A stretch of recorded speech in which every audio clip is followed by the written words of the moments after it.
I've been covering this league since 1987.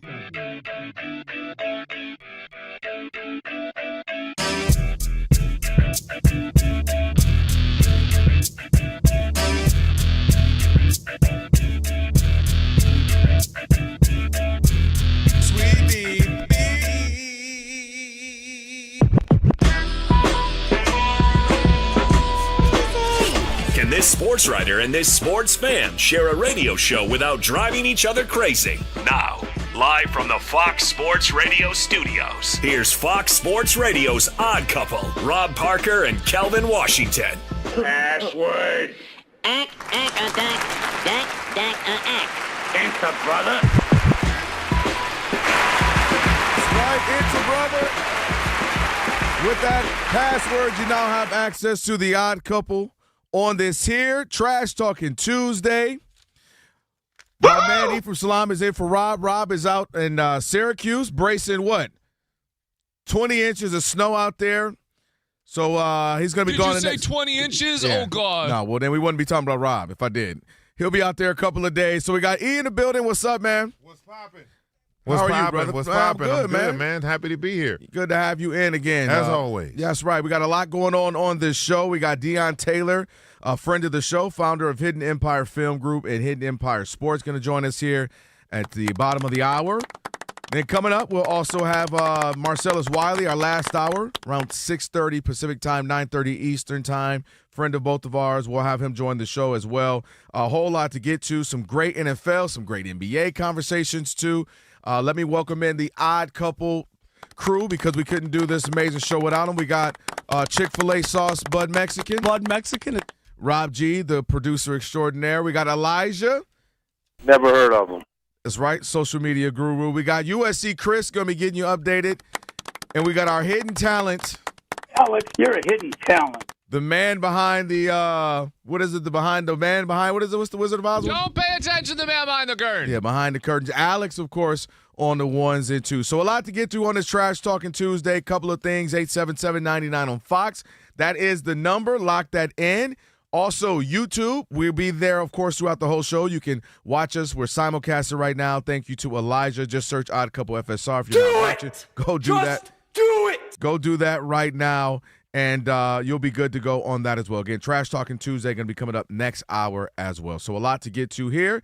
Let's start it off with this. Rob G, the Cleveland Browns have talked about the fact that they are going into this offseason in their minds having no quarterback. Guys are going to have to play through it. And now they said it's up for grabs. Deshaun Watson's in that mix. Of course, Shedeur Sanders is in that mix as well. That's big facts. This is the one quarterback gig that, apparently nobody wants, but anybody can have if they are good enough. Because I don't know if you knew this, but last season, despite trotting out Shedeur Sanders, who had one of the lowest QBRs in all of football, Dillon Gabriel, who was actually not bad, but he's Dillon Gabriel, so nobody really liked him. Nobody. He don't even get mentioned. Joe Flacco and the corpse that was Deshaun Watson, they had the highest paid quarterback room in the NFL last season. This year, they entered in. They're saying it's a wide open competition. Andrew Berry says Shedeur's going to get a shot. Dillon Gabriel's going to get a shot. Deshaun Watson's going to get a shot. None of those guys are anyone you're really excited about, but it is an open competition in Cleveland. Well, I'm a push back on to say not excited about. I still think there's room to see what Shedeur is after a year where we talked about Ephraim, the fact that he didn't get the reps with the ones for a long time till maybe, 2/3 through the season, if you will. Finally got those reps. We know that the offense isn't necessarily loaded. And now, of course, you got a new coach, new system. So I feel like not that you're excited per se, but you're also, I think there's some optimism of like, if that was Shedeur's floor, right, can it get better? My thing with this is, and Rob and I have discussed this, he absolutely believes Deshaun Watson is going to start. And my only thing is if I'm coming in as a new coach, Todd Monken, and I'm looking at this as this. The challenge with Deshaun is going to have to be MVP caliber Texans Deshaun. Because otherwise, anything, mid, then you're going to immediately walk out. And the first thing you're going to see, you're not going to see his number on his jersey. You're going to see what they paid to get him. Right. First full-time, fully guaranteed contract for somebody $200+ million. All that you endured, the baggage that comes with it. Because the minute he puts up a stinker or two, the minute people are going to say, you paid all this to get him. Look at all the stuff he did. You know they're going to start bringing up his history. Right. That's going to get brought up. And also, the minute he has a bad game or two, what they're going to do? Boo, Shedeur, put in Shedeur chance. So to me, you can have it be open, and I think that's fair. I don't think Shedeur wowed you enough that it's automatically his, nor has Deshaun Watson, by the way, who had a fair shot at this the year prior. Mm-hmm. But I think I would be hoping that it's Shedeur. I hope he comes out looking good so that I can sell myself on the fact that he's young, he has talent, he has a bigger arm than we thought he would, he's more mobile than we thought he would, and he's not afraid to take risks. You saw him throwing it down the field. And I would want to build off what was not a great season, but wasn't a great season for our entire team except for Myles Garrett. That's the only person who had a great season.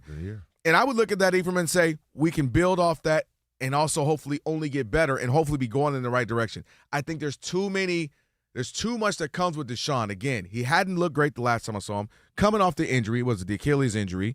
And again, the baggage that comes with it. And we are the team. It's kind of like Luka and Dallas. Until Dallas gets further away and Cooper continues to get better and they get better, they're always going to be the man, we gave up Luka. Man, we gave up Luka. And to me, unless Deshaun comes out and lights this thing on fire, it's always going to be, man, look what we gave to get this guy. Look what we gave to get him. And so I just feel like he's going to have to be exceptional to get away from the stink, the funk of it all. Well, I will disagree. I understand exactly what you're saying. I look at it a little different.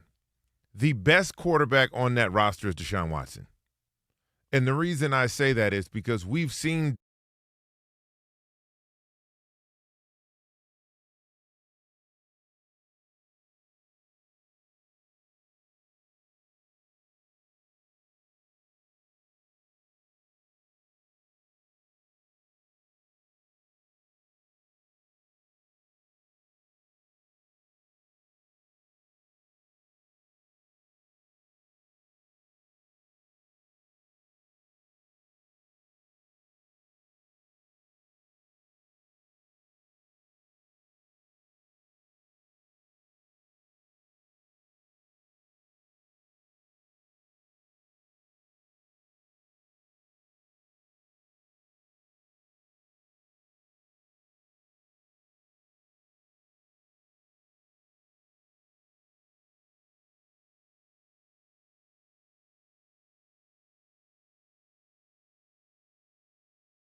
coaching staff coming in, if you can get value out of something that hasn't held value, then not only are you playing with house money, literally, that you're moving the team in the right direction. And so I believe the new coach, Shedeur hasn't, look, I'm a Shedeur fan. I'm pulling for him.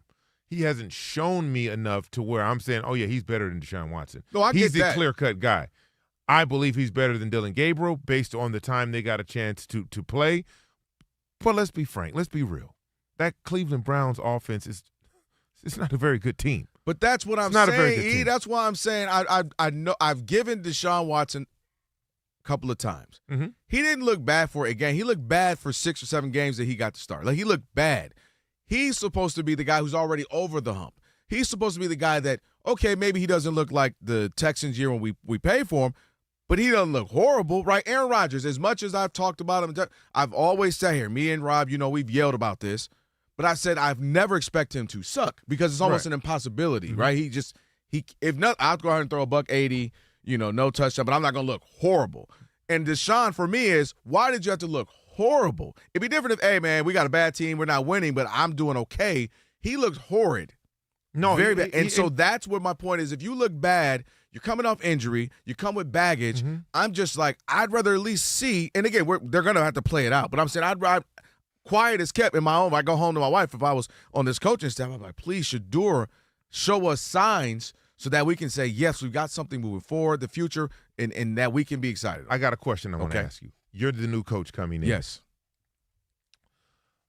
Is it more valuable to the franchise for you and your staff to get excellent play? You got to remember, they didn't draft any of these quarterbacks. Right. Has nothing to do with them. Is it more valuable for you as a coach and a staff to get value out of something no one in the organization could have gotten value out of in a promising way, or take a flyer on a young rookie who may or may not be considered a starting quarterback at any time in his career? What would bring more value as a new coach to a team? Maybe the former, the way you phrased it, reviving Deshaun, if you will. I think that would be if you're like, I was able to get the talent you guys were looking for out of Deshaun Watson. Right now, Deshaun has something to prove because this could be his last year in the National Football League. True. And so there's motivation there. If I'm the coach, I'm having these conversations with Deshaun Watson. Now, if he goes out there and he physically just can't do it anymore, that's one thing. But mentally, I'm going to prepare Deshaun Watson to step up and take advantage of the opportunity that he may never get again. These are the type. Shedeur is going to be there. Dillon Gabriel is going to be there. They're going into their second year of an also-ran first year, so they have time. There is no more time for Deshaun Watson. But that's why I feel like Deshaun still has enough talent, you hope, right, because he's still relatively young. We'll see. That maybe he can be we talk about all the time, Baker Mayfield, Sam Darnold, now Super Bowl chat, meaning maybe it works out somewhere else another time. But the problem, and I get what you're saying, and I didn't mean to cut you off, you're good. But the problem with that is, with his baggage that you've been so eloquently, telling us about, you don't get to do that with the type of baggage that you have that Baker did and Sam did and Geno did. They didn't have the baggage. So as organizations and franchises are looking for guys to bring in to maybe give them second, third chances, is that baggage too heavy? So they're hamstrung to him, he's hamstrung to them, and then this one last hurrah, if you will. He has to get it right. They got to get it right. Otherwise, this is the only moment they'll be able to get any value out of the money they've paid, the $230 million that they've paid him over the last 5 years. 877-99 on Fox. Are you wanting to dip back into Deshaun Watson well? Do you want to see what a full off season of Shedeur looks like? If you're running the Browns, 877-99 on Fox. Which quarterback would you say you're going to give them both a shot, but you would hope emerges as QB1? We'll take your calls, 877-99 on Fox. It is a Trash Talking Tuesday. Ephraim's in for Rob. Kelvin Washington on Fox Sports Radio. Stick and stay. Play America.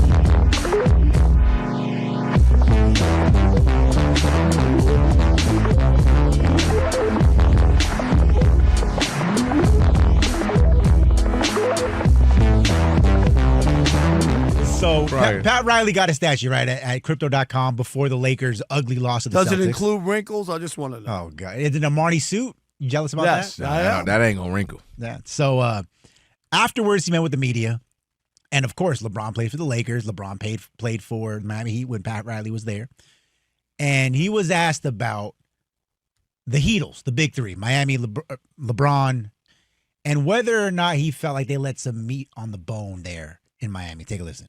I thought, getting the big three, Dwayne, Chris Bosh, and especially LeBron, that we had finally put together what I thought could become a dynasty. It was, 4 trips to the finals in a row, 2 world championships, was an incredible run. And as a coach and as somebody who really thought about how to build that particular team, and you built it, I saw something that could have lasted 8 to 10 years, but I understood, as I said in my speech, is that, the business in the NBA is the business in the NBA, and players have an opportunity to go somewhere else, and he went to Cleveland, and he won a title up there. So I wish him nothing but the best, but I want to be selfish here and say I wish I had him for another 8 or 6 or 8 years. Would have been great, but we'll never know, will we?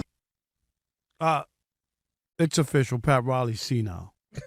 Okay, Pat Riley, we want to play this for you because this was LeBron when he got to Miami. Not 2, not 3, not 4, not 5, Not 6. not 6, not 7. And when I say that, I really believe it. I'm not just up here blowing smoke at none of these fans because that's not what I'm about. The idea that Pat Riley, I know he's 80. I'm going to cut him just a little bit of slack. Can he get a little bit? Just a little bit. Okay? But the idea of, there was going to be some dynasty there if he stayed. Does he remember a couple things? First of all, they gave up a championship to a Dallas team that had no business beating them. They shouldn't have Okay? lost that one. Then, don't forget, the Spurs dismantled them when they lost that one, so they won 2 out of 4. If you think that was great when you put together such a team and came away with 2 championships out of 4, and don't forget, if it wasn't for Ray Allen, and I'm going to bring it up, they would be 1-3. Half the fans at the arena, where were they, Kelvin? They were Headed to the outside. car and said, "Let us back in." They were outside banging on the door to get back in because they thought they lost that one. Go back and watch the video. Pat Riley, when LeBron took his headband off and was almost in tears because he thought they had lost it. They brought the ropes out in the trophy. Do you remember? They did. And Ray Allen hit a miracle shot. They wound up winning that and winning that championship, and that saved what they had going. There's no way you can look at that and think that was good. At the very least, Kelvin, they'd have to win 3 in a row to do something special. How few teams have won 3 in a row with the team that they had? Am I right? No, you're right. LeBron was saying, not 2, not 3, not 4. He wouldn't do 4, that. 5. He wasn't joking. They thought when they put that team together, they were going to run off 5 or 6 in a row. Who was going to beat them in the East? They were going to go to the finals every year. It's like the Patriots playing in the AFC East, AFC least. That's what the East was when they put together that team in Miami. Nobody was going. LeBron went to the finals, 10 years in a row or whatever? Dude. And the idea that they only got 2 championships out of that, lost to an inferior Dallas team, and got bulldozed by the Spurs. Oh, Spurs, they were on a mission. They weren't losing to nobody. And they nearly lost that other one to the Spurs. Kawhi missed a free throw. Manu Ginobili missed a couple free throws. They were on the cusp of being 1-3 with 4 straight trips to the NBA Finals. So, no, Pat Riley, him sticking around didn't mean you were going to have some dynasty going on, because what you had done was mid at best. I call it underachieving. That team underachieved that they couldn't put together 3 championships in a row. Well, I think you're overselling the like what they could have done. I think going at 4 and winning 2 was fine. You wanted more, but if I told you to win 2 out of 4 and you go 4 straight, that's insane. No, it's not. Not when that Dallas team. But not when no, they lose to Jason Terry and if you're talking about blemishes on LeBron's career, if there's a this, if there's a that, if there's a this, if there's a that, that's number one. Because even if they say they lost, it's how they went out, and specifically him, how he went out in a loss. So I'm with you on that. Here's a couple of things I got to add to Pat Riley. I'm going to work backwards here to the most important. Number one, Dwayne Wade's decline was epic from there on. And I would argue, believe it or not, Rob, because we saw LeBron in the East, if you can get him another player, he can get you to the finals. More than anything, why it wouldn't have worked is because of Pat Riley. Pat Riley and LeBron James would not work.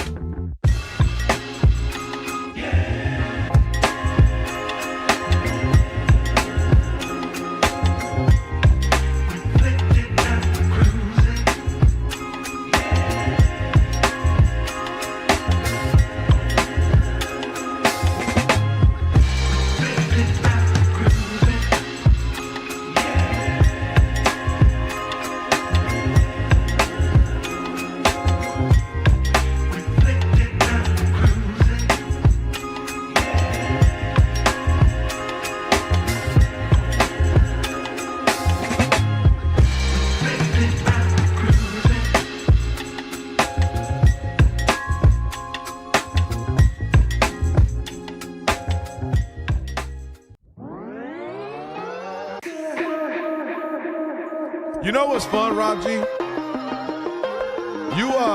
The best part, we all love sports, including even Alex. That's why we do this. The best thing about sitting with pro athletes is getting to pick their brain on some of the things all right, who was the fastest person you ever, okay, who was the best running back? And so just sitting here listening to some stories about some of the best athletes and freaks of nature that he either played with or had to go up against was fun, man. Maybe we'll sprinkle in some throughout the show. I brought up Michael Vick based off this conversation we were having. It's the odd couple. Rob Parker is gone. We got my man Ephraim Salama and Kelvin Washington with you on this Trash Talking Tuesday. By the way, I've already told you about YouTube, so make sure you check that out as well. We got Dion Taylor on the way, founder of Hidden Empire Film Group and Hidden Empire Sports. Again, check us out on YouTube. Odd Couple FSR. Elijah working hard to get us up there. I brought up Michael Vick because we were just talking about just the chances and how Deshaun Watson may not ever have another one if this doesn't work out in Cleveland. I said the equivalent is, but it's not apples to apples, is Michael Vick, right, where the baggage comes with it. I said, but Michael Vick was still extremely talented. He just went to prison. Yes. So Andy Reid, Donovan McNabb vouched for him. He said, hey, man, bring my guy in. I'm telling you, man, we'll be there for him. We'll rally around him. And, Andy Reid said, I'm sure I can coach him up. And we ended up getting the best version of him. And then I was like, man, if he could only have been that version his whole career, who knows what he could have been. And you were just saying how incredible he was. No, it was clearly. You played with him. Let me also preface that. He clearly was the most athletic and fastest person on the field, whoever we played. Every week. He had another gear that, imagine like Tyreek Hill as a quarterback. It was that the difference was that glaring. You take some of the best and the fastest, most athletic players, and Mike Vick, it's like they're not even moving. Dude, anytime they show some Mike Vick highlights, I'm just blown away. He used to go so fast. He used to run past his legs. He always had a lean because it was like he was trying to catch up to the sound barrier. And as a and he could spin the ball. Oh, yeah. That's what I'm saying, man. I'm like, man, pure talent. If he were Andy Reid version of himself for, say, a decade, man, he could have been. He'd be one of the greatest. Yeah. And he would have some Super Bowls. Because he can throw, he can run. How do you stop that? It would be too much. If the attention to detail to quarterbacks that they have now like you got to remember, quarterbacks coming into the league now have the pleasure and the resources for offensive coordinators to adapt and change to their skill set. Mm-hmm. That's true. Before, we saw it with Lamar. Before, whatever skill set you had and ability, you had to conform to what we do as an offensive coordinator. And I always credit Mike Shanahan and Kyle Shanahan for really ushering this in when RG3 was a rookie. Good because point. I know that offense well. I played in that offense more than half of my career. Mm-hmm. And when they started doing read options and things like that RG3 excelled at in college, that was really the changing of the guard in terms of offensive coordinators realizing, oh, I got this Ferrari. I'm not going try to make it a Buick. Yeah. Now, we see that more and more now, which it only makes sense if you got this investment in this guy who can be the franchise changer. Yeah, well, let's go ahead and change for him. And I think that's why we see such success for some quarterbacks early. Mm-hmm. Because they're coming into a situation. When you look at Jaden Daniels, his rookie year, he comes into a situation. And Bo Nix, they come into these situations to where, okay, we see what you have. Our scouting department, we know exactly what we're getting. We're not going to change that. Mm-hmm. We'll fix the deficient things you do, but we're going to highlight the things that you do well. If you don't like to be in the shotgun or underneath the center, we're not going to have you underneath the center. Right, and I think they're changing that now because Jaden Daniels is a little bit older. But if you look at his rookie year, I think 83% of the time he was in the shotgun because that's where he excelled. Mm-hmm. Yeah, it only makes sense though. It only makes sense trying to fit a square into a peg into a square. All right, let's get to Reese in Lexington. We're talking about Deshaun Watson, Shedeur, Cleveland. What should they do with QB1 this offseason? Obviously, they got a lot to focus on. Reese in Lexington, you're on with the Odd Couple. What you got, Reese? What's up, guys? What's up, man? So, Ephraim, I heard that, maybe they should play Deshaun because he's a Pro Bowler. Don't forget, they got a returning Pro Bowler on the team. Technically. Oh, come on, don't play them games, man. No, yeah, and technically you're right. Was thinking like, technically, I really had to. I was scratching my head like, wait a second, what did I miss something? That's but funny. you're quiet as kept. You're right. All jokes aside, though, here's the thing, and I'm a Cleveland fan. That is a reminder because what we're talking about that's going 7 years. It's forever ago since he was an All-Pro quarterback. Yeah. He's a shell of himself, and he is a reminder that is the worst trade in North American sports, bar none. You paid the man more than anybody guaranteed, and you gave up the whole house for years. That will go down when we're all said, gone, and done. The worst trade. That's worse than Luka because at least they got Cooper back. Yeah, it. Of all the people, thank you for the call, Reese. Appreciate it. To have to be the one to say who got the all guaranteed money, $200 plus $230 million. It was Aaron Rodgers. Oh, it was Lamar. It was Peyton. It was for it to be Deshaun with the Browns. And not to mention all that was coming with it. Didn't happen later. You knew what was coming and with you remember when you got him, he still had to sit out. He was suspended. Your suspension as well. And so having Deshaun essentially didn't play football for 2 whole years, came off a suspension, and then you expected him to be what he was 2 years prior. Football is one of those sports, especially at the quarterback position, where time off doesn't make you better. Time off doesn't make you better. Well, being dormant doesn't make you great. That was a challenge with Colin Kaepernick when he couldn't get back in. All the years going by, it's not like he was getting better. You don't get to just jump back in and hit the ground running. It doesn't work like that. And I don't care who you are. Look at what Phillip Rivers did. Right? Yeah. Like he came in after being a dad with a dad bod for 5 years. And then you bring him in, and, he could throw the ball. They didn't win any games with a team that was at one point 8-1, the clear-cut favorite in the AFC. Yeah. And Daniel Jones was trending as a MVP candidate. And you get this guy off the couch, and shout out to Phillip. He's in my era. Mm-hmm. But you don't get better the longer you don't play.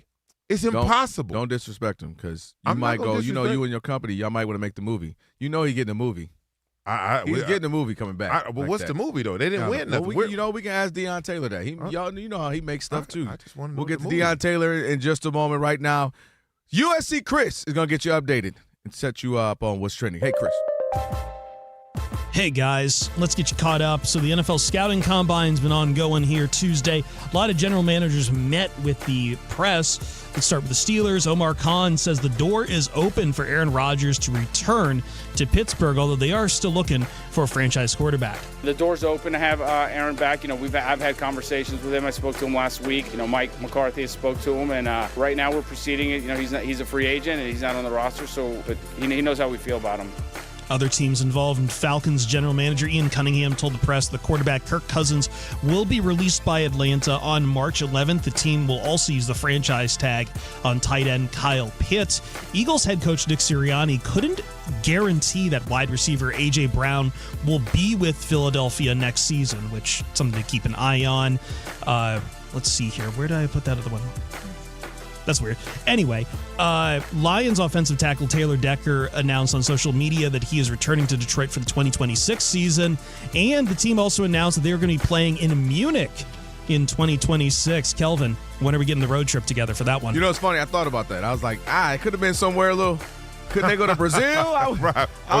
You don't want to go to Brazil. No. We're talking Oktoberfest. Well, something. I was like, Munich? I mean, I've been to Berlin. Munich's the south of Germany. It shouldn't be too bad there. Not too bad. I'm just more along like, a couple other places. You want something tropical. Yeah, something a little bit more. It could have even been London. Munich. Yeah, London works. Munich, okay. Lions could have gave me something. But I thought about it. I did think about it. I'm thinking a lot harder about it, especially if it's around Oktoberfest for all the beer. Yeah. See, I don't drink beer. I don't drink like that. Oh, that's right. Yeah. Browns general manager Andrew Berry says there's an open competition. You guys have been talking about it in Cleveland between Deshaun Watson, Shedeur Sanders, Dylan Gabriel. All will get a shot. Elsewhere in sports, Chris Sale signed a one-year, $27 million extension with the Atlanta Braves. Jonathan Kuminga making his Hawks debut tonight right now, although reports saying he's going to be on a minutes restriction. Duke is slamming Notre Dame right now, 25-9, 9 minutes to go in the first half, and Indiana with a 36-24 lead over Northwestern. Back to the Odd Couple. Appreciate you, Chris. It is the Odd Couple. Kelvin Washington, my man D from Salam, is in, of course, for Rob, and we're going to get to Dion Taylor here in just a moment. Right now, let's take another call. We're talking about the Browns with their QB situation. Mike in Texas. Mike in Texas, you are on with the Odd Couple. What's going on, man? Hey, just wanted to let Rob know that if he wants to retire, the Odd Couple's all good, Rob. All right. He just okay. I think that's a big up for me, huh? Yeah, I appreciate that. I take that, man. I appreciate now, Mike, that. you just ruined his trip, right? No. Don't do that, man. Somebody's going to text him right now. No. And he's going to be on the first thing smoking back. He's going to be lying to those kids. Yeah, this, that, and the other. Get out of here. All right, USC, I got to go. Syracuse, I'm out. And be on the first thing smoking. No way, no how. That's what he's going to say. No, I appreciate you, Mike. Go ahead. Yeah, let me just say, I know we're high on Shedeur, but I can't get over the fact he looks great in his uniform. He looks like he can ball, but he's got the worst QBR rating in Browns history. And they got a lot of great quarterbacks that have gone through Cleveland, and he's got the absolute worst. I don't know what else to say, but I got to have a return on investment, and I got to give Deshaun Watson one last try. $46 million is a lot of money to just say, hey, forget it. We're not going with him. I think you got to give him first dibs, and then after that, we'll see. I'm not a Shedeur believer. I like Shedeur. I love Deon. I just don't think he can do it, man. I just think he looks the part. That's it. But only thing I appreciate the call, Mike. That's a great call, Mike. Well, go ahead, because I was going to say I just feel like, has he got enough time? Well, this is what I know. Their team isn't good enough. No, you can just stop right there. You just put a period right there. Right? So we're expecting Shedeur Sanders to get in a situation where he lifts this team and carries them, puts them on his back, and drags them to the playoffs. Number one, he's not that caliber of quarterback yet. That's Number a Josh two, Allen type of thing. Right, exactly. Number two, in Josh Allen's first 2 years, we didn't see any of the Josh Allen we see now. That's true. It took Brian Daboll. Mm-hmm. It took a concerted effort to really build the team around Josh and take away some of his deficiencies. being inaccurate with the ball, putting the ball in harm's way. Yeah, gambling all plays, of those things that, Shedeur is exhibiting right now, the team around him, and now we don't know what this new coaching staff is going to be or how it'll benefit him, but he's not ready to take on this. And if I were him, I would be like, all right, at least I get another year to develop. And hopefully they develop too, get better exactly. as a team. Yeah. So for Deshaun Watson, like I said, I'm pulling him aside. I'm saying, hey, man, this is going to be it, right? You get to write your story from this moment on. You have the pen. Here's the journal. What do you want it to say? Even, baby, I know you hating on my boy. No, I love Deon and his son. I'm all for this father from God, son baby. This from God. Speaking of Deon, let's get to not me, Deion Sanders, baby. Let's get to Dion Taylor, all with the Odd Couple, founder of Hidden Empire Film Group and Hidden Empire Sports, with some big news. Deon, what's up, man? What's poppin', D? What's going on, man? How y'all doing? I'm good, man. We know you're busy, but we want to talk about this. We want to talk about the breaking news that broke yesterday. Floyd Mayweather coming out of retirement to fight Manny Pacquiao in September. What did you have to do with that, and how did that come about? Oh man, first of all, it's amazing. I've been working with Floyd for the last couple of years, man. One of the most amazing people you could be around. But obviously, as a director and a filmmaker, we have been producing and working on his documentary, his life story, which has been, a really, really amazing ride over the last few years, just trying to get his story right. But then around, 6-7 months ago, there was an amazing conversation that he had with myself and his team that was just like, hey, man, I'm really interested in unretiring and stepping into this space again because I see that the world of digital, and online and, the way that these streamers are working, I'm interested to see what I would be able to do in the space. And I think, for someone like Floyd, for a lot of people that know him, a lot of people that don't know him, he's the ultimate athlete. I mean, he lives what he says. I mean, he works out every day. He's equivalent to a gym rat for basketball. Someone that just, even if he never, ever got paid to fight, he would be in some ring somewhere, So it was just amazing when I was told that and was given a task like, hey, how would you go about doing it? And could you do it? And obviously I'm like, man, I have no idea how to do this. But I am a creative, and I do understand who you are and what you want. So I will go out and figure this out. And it was one of the most insane experiences I've ever had. And it has been nuts. It's been nonstop. Ethan will tell you, Roxanne will tell you, it has been sleepless nights, moments where I don't even know if I'm going or coming. And we figured it out, man. We got with an amazing group of people. The team Ian, his team Mike over at Everwonder, they were able to step in. The amazing Jazz MacArthur that works with Manny Pacquiao, the entire team. And collectively, man, we figured this thing out. And there was a bit of a bidding that happened around the project. And ultimately, Netflix was just phenomenal. They were laced up. They were right. They understood it. They were in the business of wanting to break records. Gabe and the entire team over there were phenomenal. They just understood the space and wanted to be first in it. And arguably, we had this fight that we knew was going to be record-breaking based on the fact that Floyd and Manny hold, I think, one or two of the biggest records globally of all time. So it was super simple to understand how this would look and what this would look like. But more importantly, what Netflix understood was this was not an exhibition. Like, he is going to unretire. Well, Deon, stay there for me. I'm going to jump in here. Again, Dion Taylor on with us, the Odd Couple, Kelvin Washington, Ephraim Salam in for Rob on this Trash Talking Tuesday. I want you to stay in there. Rob and I talked about this, and the problem or the challenge, I think, even me and you talked about this last week, Ephraim, is that I think it gets mixed in with Floyd and Tyson and Jake, this person, where it's like, no, this one is actually a real fight. These guys are, going to come back out and really get back at it. Talk to me a little bit more about that for those who are saying, man, I don't know, I'm skeptical because it's starting to get mixed in with the more gimmicky versus an actual fight. Yeah, and I've seen that too, man. I think, look, there's another world that, a lot of us that are a little bit older that have been, in sports for a long time, it's very easy to get mixed up with what is going on. There's like, with Jake Paul and all these other guys that have been able to step in here and build a business off of these exhibition fights or whatnot, that has been, a new world. The Floyd-Tyson fight is an exhibition.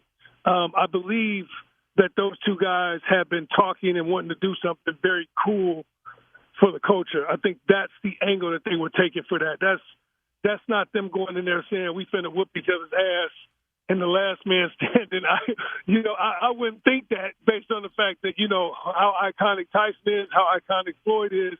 This was more so an exhibition. The Pacquiao-Mayweather fight is the real deal. That is the one you're going to want to get your popcorn, sit back and be like, all right, let's see these two technicians go at it again. And let's see how Champ moves, man, because right now I had the pleasure of seeing him in a couple of these exhibitions, which I think Ethan was with me in Miami. And I will tell you, man, this dude is phenomenal. We talking about LeBron and, some of these football players and basketball players. But wait, Floyd is a different type of thing. So watching him a couple of days ago, I'm like, dude, they feel like he ain't missed a step. Yeah, when you talk about that and you talk about you working on his life and him wanting to tell his story, what can you tell us about the documentary, the docuseries at Netflix as well? What can people expect to know, to learn about Floyd that we haven't learned yet?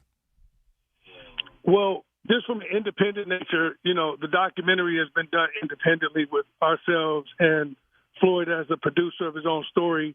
But what I wanted to angle in and do was I wanted to make sure I told people the human story. We have been able to watch 24/7 and see all these things, but it takes a while to have someone open up and tell their story like a Floyd. He's one of one.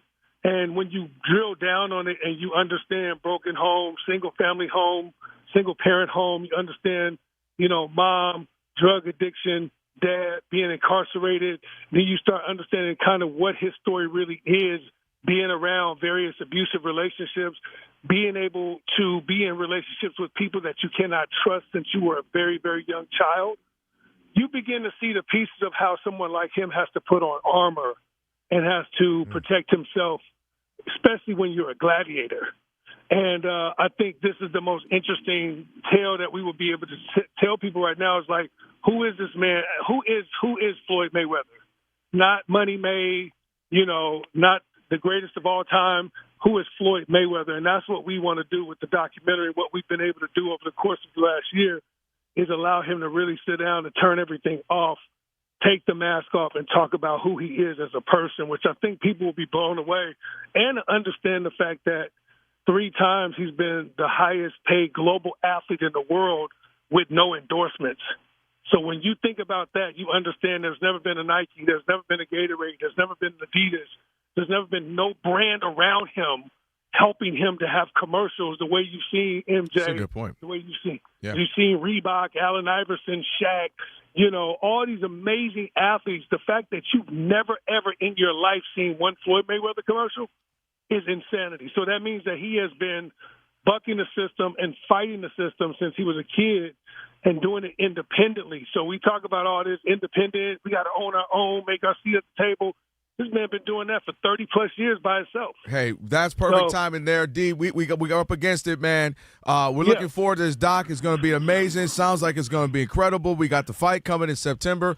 So y'all doing big things, man. Congratulations again, Dion Taylor, founder of Hidden Empire Film Group and Hidden Empire Sports. Congrats on everything. Thank you, man. I know you guys don't want no more tea, so that's cool. I'll get off. No, I'm going to have Ephraim. Thank you. I know you don't want Ephraim's about to call you back, and we're going to put it on speakerphone. That's funny. Listen, dang it. Floyd ain't gave me no money, Dion. Somebody got to pay these bills around here. Dang it. I appreciate you, man. No doubt. All right. Appreciate you, man. All right. On the way, we got Tire Rack Play of the Day. Some great stuff right there, man. Shout out to Dion. It is the Odd Couple. Ease in for Rob. Kelvin Washington on a Trash Talking Tuesday, Fox Sports Radio.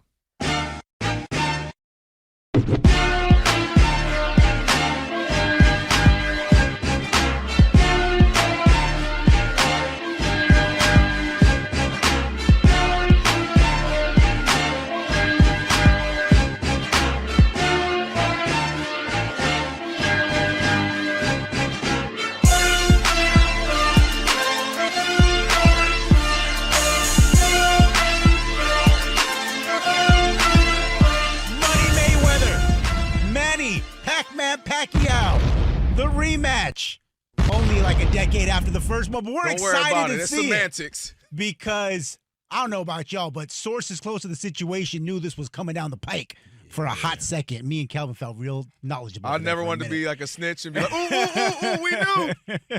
But yes, it was announced today that Floyd versus Manny, the rematch, will take place September 19th, 2026 at the Sphere in Las Vegas.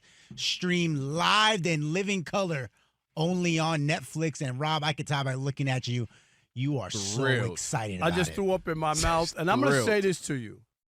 From the first one, okay, it was the first time in American history that a black man gave a white man welfare, because that's what that was. That was a welfare payment in that. The first seriously, version of it? Yeah, like there was no way that Pacquiao deserved that. Do you know what I mean? Like that was just awful. And I'm not interested in this as well. I hate to be the old man on the get off my lawn guy, but I covered boxing for the Detroit Free Press. I was in Vegas all the time, fights, all that. No. Do we want to see this again? Here's the problem, Rob. I don't want to see it. I know, you know, this is one of the few times. Step away from the counter. This is the few times we are the even couple, not the odd couple, because dang it, we agree on this stuff. But here's the problem. They pulled the okie doke on us. This is why Floyd, Rob G, is a business genius. He pulled the okie doke on us. How, you say? I'll tell you how. He sets up the one with Mike Tyson. So we go, bah humbug. I don't want to see this. Mike Tyson's literally 60. This is boo. Here we go again. This is trash.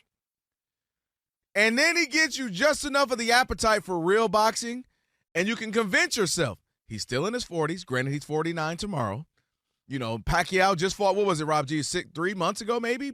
Pacquiao 6 months ago? I think he fought semi-recently. So you can just trick yourself enough to go, well, this is real boxing light.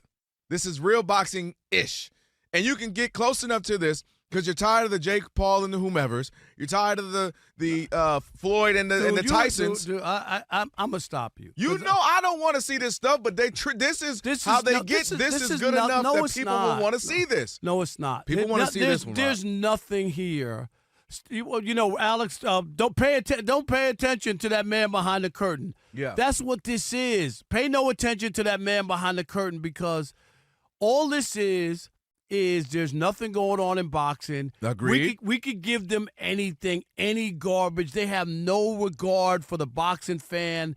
They just know that people have nothing to do, and they're looking for a Friday night or whatever night it is to have a reason to have people over or do something. People try to talk themselves into it with the Tyson fight. Mm-hmm. I told you and Rob G from day one, didn't I? Yep. This is going to be awful, terrible. Oh, no, I've seen him on IG. You see he's in shape. He the best looking 60-year-old. You see him. Though. He look all right. He didn't fight. That's why he's biting his gloves. I forgot the contract. No, he just won. No, he just was like, this is a holdup. He should have had on a mask and a gun when he picked up his purse. Instead, he had on a thong. And we didn't want to see that. I didn't sign up for that. I'm sorry. I just stop it already. Can you do me a favor? I'm talking about the general public. Uh-huh. Can you just stop?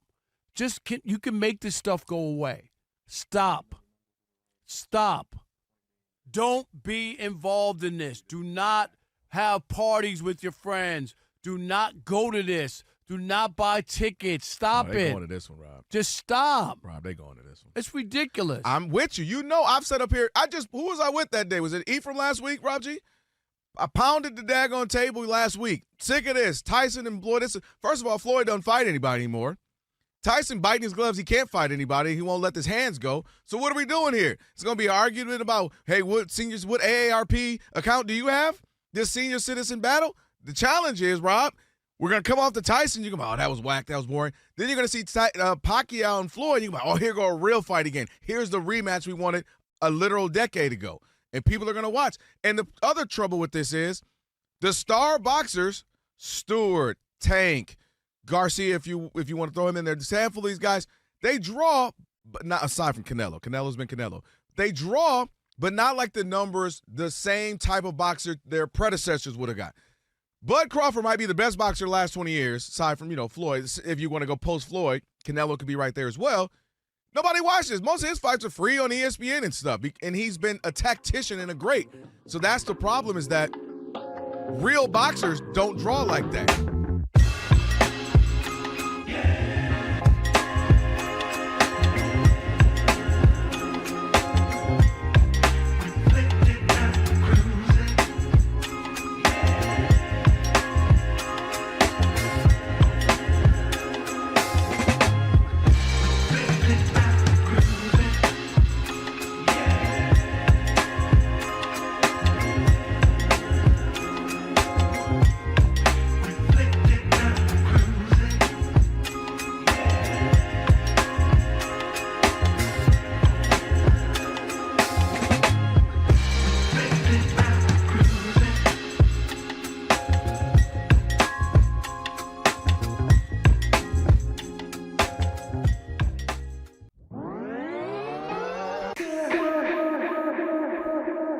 Fox Sports Radio, it is the Odd Couple. Kelvin Washington, E from Salam on a Trash Talking Tuesday. Get it, Alex, DJ Alex.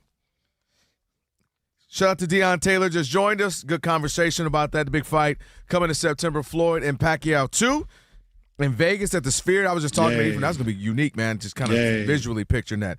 All right, it is now time for your Tire Rack Play of the Day. Laughs that defense, allowing the cell to be wide open. Cunningham blocked by Wemby. Sterling lost out of bounds. Everyone knows it's Wemby. Thought I got away from Rob for a day. Come on, Alex. I can't get a day? I had a glizzy in my mouth. What is happening in here? Listen. When I come in here, man, I don't even know what's going on. I'm not going to lie to you. And Alex's vault over there, man, it's enough to either get all of us fired or all of us banned from Earth, ashamed of ourselves. Ephraim, I promise you, if I played half the stuff Kelvin said, you wouldn't sit there. No, it's wild. Woo! No, it's wild. Play, right, play a couple. I try to bring you a little. I think while you're getting a couple. ESPN right there in the call. That was your Tire Rack Play of the Day. Tire Rack, of course, for over 40 years, has been helping customers find the right tires for how, for what, and for where they drive, ship fast and free. Backed by free road hazard protection with convenient installation options like mobile tire installation. TireRack.com. It is the way tire buying should be. Yeah, Alex. What is happening? The man of the cloth. What is? Man. Oh, you think you know somebody, man? I don't know Kelvin forever. Yeah, it's pretty bad, man. Doing 3 hours of live radio every day. Do I do 3 hours of live TV just to then do 3 hours live of radio? I'm sure there's a vault between the two jobs. Oh yeah. When at least can y'all wait till I'm deceased and just go have a field day? just have a field day when I'm gone. When I'm deceased, man. Yeah. Oh, wait a minute. I remember that one. That one was Rob bringing back. No, who does this?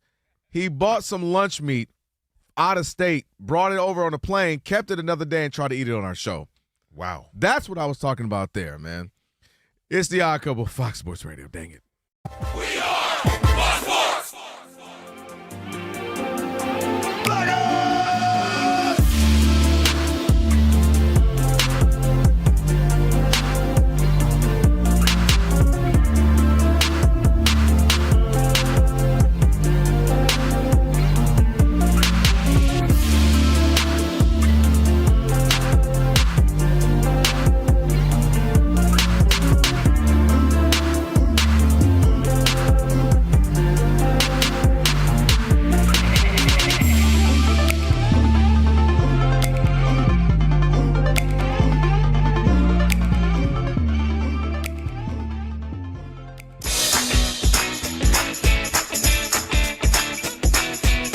The Odd Couple, you know what time it is. It's your boys. Let's get it.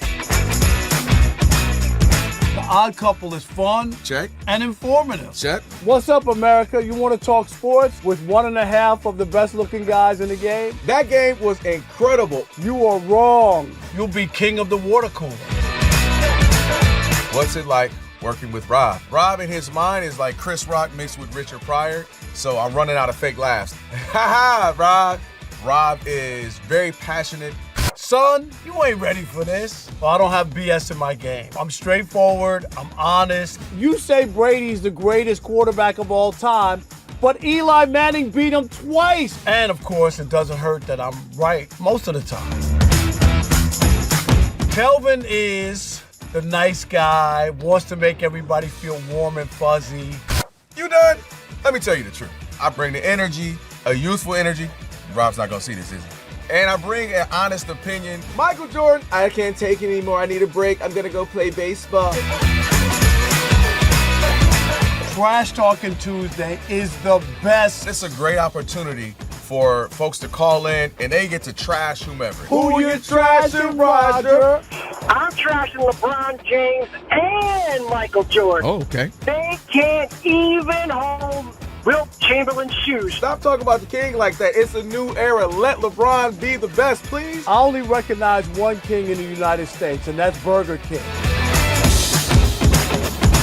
The connection with the Odd Couple audience is incredible. We really invite them in. And they can relate, whether it be things about our own personal lives or our takes on sports. Love you guys. You guys are killing it. Hey, we appreciate you. Thank you for rocking with your boys. They feel like it's just my guys, just my friends, and they join right in on the show. We talk with the listeners, not at them. Obviously, you can listen to us live, but you can still check out the podcast. You can check out our YouTube. You can check us out on social media. So in any way you want to get it, you can get it.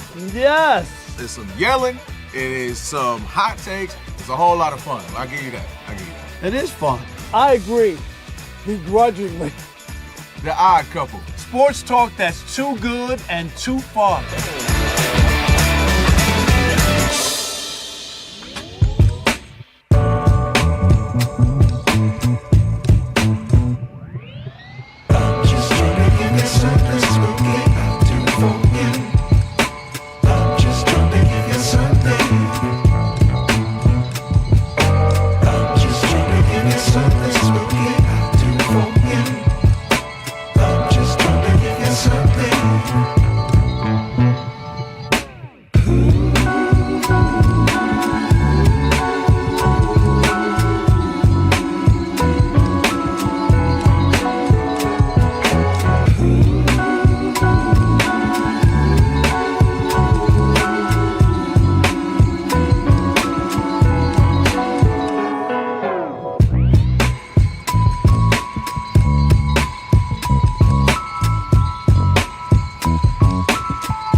A lot of basketball on Tuesday. We're starting in college where number one Duke is laying the whoop on Notre Dame, 54-22 at the half in the association. The Sixers with a 66-57 lead, 3 minutes to go in the second quarter.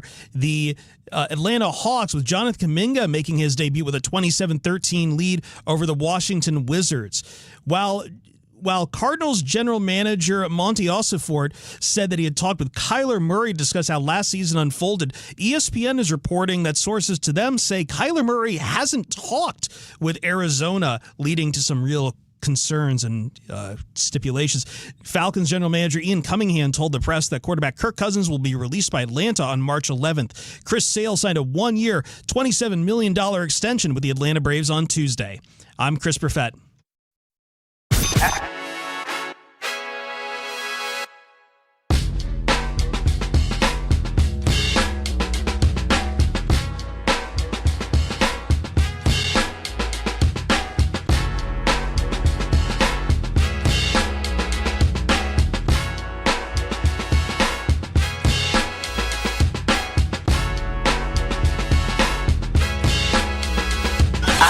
Can this sports writer and this sports fan share a radio show without driving each other crazy? Now, live from the Fox Sports Radio studios, here's Fox Sports Radio's Odd Couple, Rob Parker and Kelvin Washington.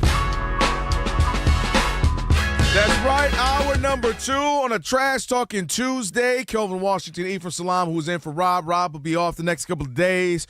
Freezing! He's freezing on the East Coast. We're over here 80 degrees. Depending on where you are on the East Coast, a couple of feet of snow. Oof. But he'll brace it. He'll be all right. I mean, he's off for the next couple of days. I think I'm only in here today. What's going on, man? Rob, what's up? What's going on, bro? What are we doing? Yeah, Rob G, what's up? Look, I'm putting the blame on. Yeah, Rob G, what's up with that? You trying to? What we doing? You don't what like? do you mean? What we doing? First of all, I bring in exclusive interviews for you guys. First of all, you have 7 jobs. It's okay. I like this one. This is one of my favorite jobs. That is true. Well, we always love having you on. That's why you're back. You I just here consider last myself week. the voice of the people. Okay. No, you can't say that's no. my title. You can't say that. No. Pull the curtain back. Dub, we're not talking to Ephraim last week, and he's talking about, we had the exclusivo about this fight coming up. Yeah. We going to be there. I'm like, whoa, who's we? And then suddenly the conversation stopped. Oh, yeah. So you are not one of the people. You are part of your peoples. Just listen. Let's just say that. I can't say it yet. Watch this, No. Rob. Watch this, Rob. No. Watch this. I was with you until about 15 minutes ago when I got another exclusive. Dang it. That, he was breaking some things to me that could involve all of us. That's all I'm going to say. Okay, I can't good. say things Then right you're now. back. So we back. Now I'm back. He back. Oh, now I'm back. Okay, well, I'll see y'all tomorrow on air then. But Rob G, you know how those in the mix, got it, connected, well-to-do people. They dangle stuff around. Just when you're just like, oh, man, I'm out there. No, when you want to do this, you're like, all right. I talk to Ephraim every week. And he would give me breadcrumbs like once every 2.5, 3 weeks. So by the time we had been, I didn't even know what he was talking about. He's like, it's the biggest thing that's coming, in sports. You don't even know. It was like 4 months in, and I'm like, I don't know what it is. And he was like, I don't know. I can't wait. I'm in. I don't even know what it is at this point, but you've been teasing me so much. I'm in. No, this you. Then I tell you what, I don't remember the first time I think the first time you might not even remember. We did some stuff with like HLN, CNN hits years. Yeah, that was a decade or so ago. Yeah, that was like when I first moved here. Yeah, so we did a couple things there. But the first we had a weekend show here. Shut up in advance. All right, TV called me. Okay, I needed some. I needed to pay some bills. That's cool. Rob G, him and Hartman always bring up how I had to ditch them. I didn't. I just had to. I had bills. Say you stand in a hotel or at somebody's house, and then you wake up one morning and then the window open and the sheet is out the window. They didn't climb down the sheet and left, and you never hear from them again. Man, I had bills to pay. Okay. And the weekends wasn't cutting it, man. I had the whole TV job they offered me. I said, all right, I got to take this. But you ain't take nobody with you, though. How about that? You've been on the show. How about that? You've been on the show. No, you didn't take me with you. I came in and blessed the show. Man. Whatever. You got massive deals. So when I say I'm the voice of the people, I am the voice of the people. No, I'm the voice of the people. You got to play being in the NFL. You're the rest of us get to dream. You're in the machine. And what it was like. I'm outside the machine. Only the voice of the people can come from outside the machine. I have been the voice of the people all in my duration of doing sport. I'm all with Marcellus, who will be joining us whoever later. been doing it the longest is the voice gets to be the voice of the people. When did you first start in radio? 21 years, almost this May. Okay, so what year? 2005. Okay, 1998 is when I co-hosted my first radio show. So, there's that. There is that. So, it was called Falcons Friday with Portia Fox and Ephraim Salam on V103 in Atlanta. Portia Fox. Yep. And ever since then, even when I played, I've had a TV or a radio show, live television as well. So, I've been doing this for over 28 years. Cut his mic. There we go. Yes, it's the odd single. Hello? Oh, there we go. All right, coming up this hour, don't forget we got Voice Trash Talking Tuesday. We're on YouTube. You can see us there as always. Elijah working hard over there. Who? Never heard of him. Never heard of him. Elijah working hard over there to get us up on there. Rob G, man, we had a really good game. Some might even say, don't make that face. Don't make that face, Rob G. The preview to the NBA Finals. Oh, okay. Some can say. That's our Pistons. That's our Pistons. The official show, the team of the odd couple. Yeah, we look. Detroit basketball. And our MVP MVP who didn't look good last night. He was like 5 for 26. My gosh, Cade Cunningham. But really good game, obviously, between two young teams that are thriving this year. Spurs get the win, 114-103. But there's a larger conversation to be had for me, Ephraim, and I've been having it now for maybe a year or so with Rob. He doesn't necessarily agree with where I'm going, but you being a hoop guy yourself, played hoop, watch you, might feel me on this. What I love, there was a season where you start to question not the talent of the young players in the league. That was there, clearly, that's why they're there, but more so the effort. The good example, number one pick, all we heard about at LSU, he's going to be the one. Is he LeBron-like? And then you see Ben Simmons, and you're like, oh, in the first year or two, you're like, okay, I see where this could be going, and he's just not quite there. Markelle Fultz, oh, man, he has some issues, mental challenges. And you had this period where guys, Wiggins never really lived up to it. You question, is he there, locked in, and does he really want it? Well, I think that we're now in this period where these handful of young guys, not only do they want it in a sense of I want to be good, they want it for the right reasons, and they're going about it the right way. So watching that game last night, Cade Cunningham was terrible. He'll be the first to tell you. When you look at his stats, this is coming off a couple of good games, the 40-something, then he had almost a triple-double the next game. 5 for 26 ain't going to cut it. Minus 18 and your plus-minus ain't going to cut it. But what I love about Cade is what I love about Wemby, is what I love about Ant, is what I love about some of these young, even Cooper Flagg, even though he's in a terrible situation. I'm going to start with the face of it all, and that's Wemby. And what did we talk about? Who goes into the All-Star game like, I don't care what nobody else doing, I'm playing? Who goes into the Olympics this past go for Team France and is crying because they lost? Because it matters. Who goes in and tries to be Defensive Player of the Year, trying to be MVP? They ask him who's the best player. He said, when I'm healthy, it's me, and he defects the game. And Edwards said, what about the All-Star game? They said, what was the impetus? What made you guys play? He said, it's the way Wemby started this. And I say that to say, to have this guy potentially be the next guy up, the face of the league, coupled with guys like Cade, who had to get it out the mud, 14 wins, 17 before, working his way up to where he's an MVP candidate this year. Cooper Flagg coming in hungry, playing on both sides of the ball. We know Ant Edwards has the perfect balance, to me, Ephraim, of respect for the game and the history of it. Man, KD's my favorite player, all LeBron. BTA, belt to you know what, I'm trying to beat y'all, though. I love where these young guys are going. They're about their team. They're about playing on both sides of the ball. They want to play a team ball. They want to be kind of grit and grind with it. I think the NBA is in great hands if you're Adam Silver saying, we're removed. SGA, same thing. Team guy, he plays both ends of the ball. I think the 26 and under group is really in really good hands for the NBA. And watching Wemby, watching Cade, they competed. It got physical. They wanted it. They went after it.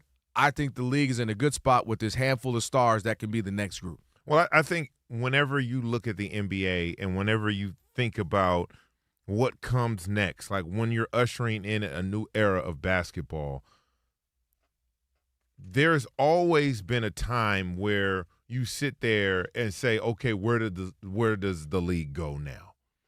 Right? Post Jordan. And so even pre-Jordan, right, when it was the popularity. Now, Dr. J came over from the ABA, and you had the Celtics teams, and you had all of these things going on in the 60s.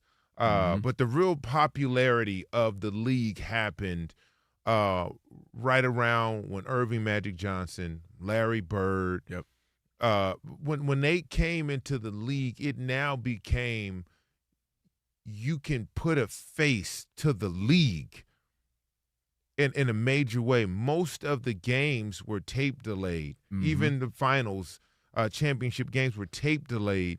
But when Magic came on the scene with the Showtime Lakers, and this kid from French Lick, Indiana, went to Boston, a historic, storied franchise who had a stranglehold on the NBA. Now the masses start to notice. So as they went and ran roughshod through the 80s, right? Lakers, Celtics, roughshod. Magic won 5, Bird won 3. Right, that's 8 years of the 80s. Right? One of them going to win. And so then you get to 84, 85, and then you get a group of kids come in, this kid named Michael Jordan, who was really dope. He dressed different. He wore gold chains in basketball games. Yeah. And then you had a Akeem Olajuwon, and you had a Charles Barkley coming in who had a personality. And so when the Bird Magic era ended, Jordan picked up the mantle. Yep. Jordan's first championship came against Magic and the Lakers in the finals. Then Jordan had a stranglehold on the 90s, right? But that's when the Barkleys were playing, the Drexlers. Reggie Miller. It was a whole new era of basketball and players more skilled than before. Then in 96, something happens. Young kid comes into the league, right, who emulated Michael Jordan as a high school kid. We started getting more and more high school kids drafted right out of high school. Before it was, what was it, Daryl Dawkins? Moses Malone, right? And then you usher in the KGs, right? The Kobe Bryants. Everybody was like, Kobe Bryant, he's 6'6". Nobody's ever been drafted out of high school that small before. But you saw what they brought. The Paul Pierces, they brought another era, and Dirk Nowitzki's, and it's another era came into. And then you get the chosen one coming in high school, right, in the 2000s with LeBron James. And then you had Carmelo come with him. Then you had D. Wade. And then you had Chris Paul and Bosh. And now you get this next group. While Kobe and them, they're still here.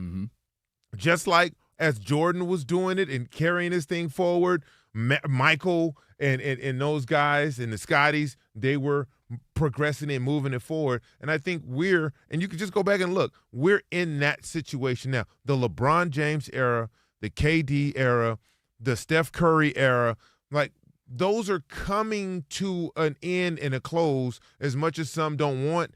And so now you got the upstarts. Cade Cunningham 2 years ago, people thought he was going to be a bust. Yep. They thought he was going to be a bust. Now he's on a short list of MVP candidates. You look at what Jaylen Brown has done, minus their number one option in Boston. And so now you're looking to say, now you have an influx of international players. Victor Wembanyama, who will be the face of the league. You have Luka Doncic, right? You have Nikola Jokic. Everybody from Canada, Murray and Dylan Gabriel. Not Dylan Gabriel. Dylan Brooks. There's a new era of basketball starting right now. And you got look at the draft class this year. I know. That's where everybody's tanking. If the league is going to go like we're going, Shea, Nikola, Luka, those guys will still be great for the next 5-6 years. But this draft class with Boozer coming in, DeBonza coming in, Peterson coming in, like these will be the guys that you'll see start making these steps while those guys are still in their prime, and then that handover. The league is in a great place right now. No, and it's in a great place. But we, you have sorry for that long. No. But I wanted to break it down chronologically. I feel like I felt it. Just see, there you go. That was the documentary right there. you just the history of basketball. But what a lot of people like. The thing I pride myself in when I'm doing this job is not being in a box.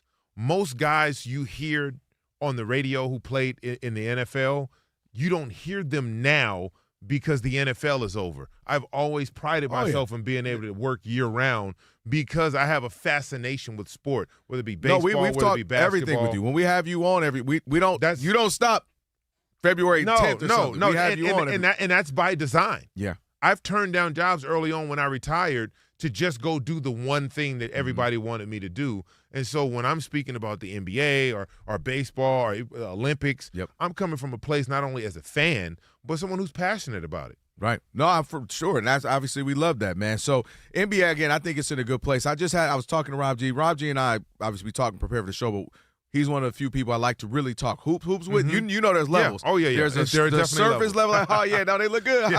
Then there's like, no, man, like, if I run in a 2-3 zone, Rob G and I get like that.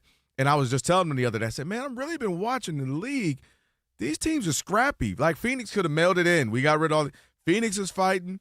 You got the Raptors right now. Everybody, the Raptors, they're fighting. Boston, they're going to be out of it. Boston's fighting. Again, the Pistons just 2 years ago, only 14 games. So I'm just like, the league is kind of where these teams are scrappy. And the idea, which gets to the Lakers, a conversation to have, the idea of just simply, well, we got a great player. We got another one. We should be fine. It's like, no, do you have a system? Do you have a plan? Speak to it. Do you have guys that want to play? Guys don't care if I play 10 minutes tonight or 30, as long as I'm competing, I'm out there.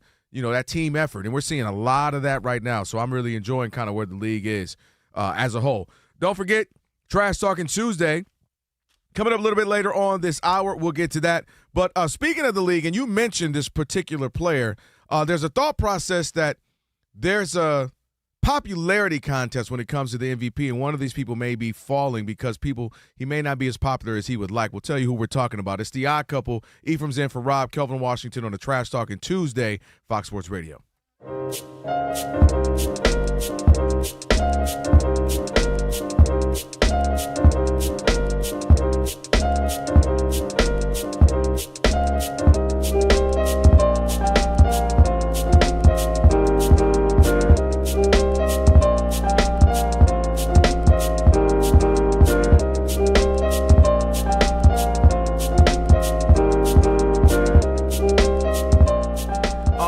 Draymond had some stuff to say about a former teammate of his, which was Kevin Durant. That's right. For us. KD's alleged burner accounts were all the rage this week coming out of All-Star break. Quick recap, some of the things that he allegedly said, called Russell Westbrook a triple-double cocaine bear, compared Devin Booker and Frank Vogel to Stalin and Hitler.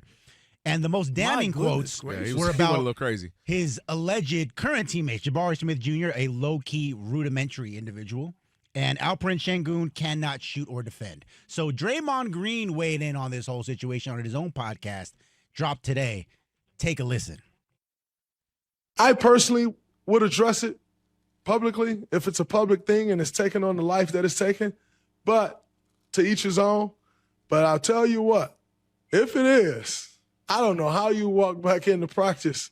Walking back into practice after the break, almost you walk into the locker room, it probably feel like a Key and Peele sketch. A little awkward, like, what do you do? What's up, bro? I don't know. Yeah. But anyway, these are alleged.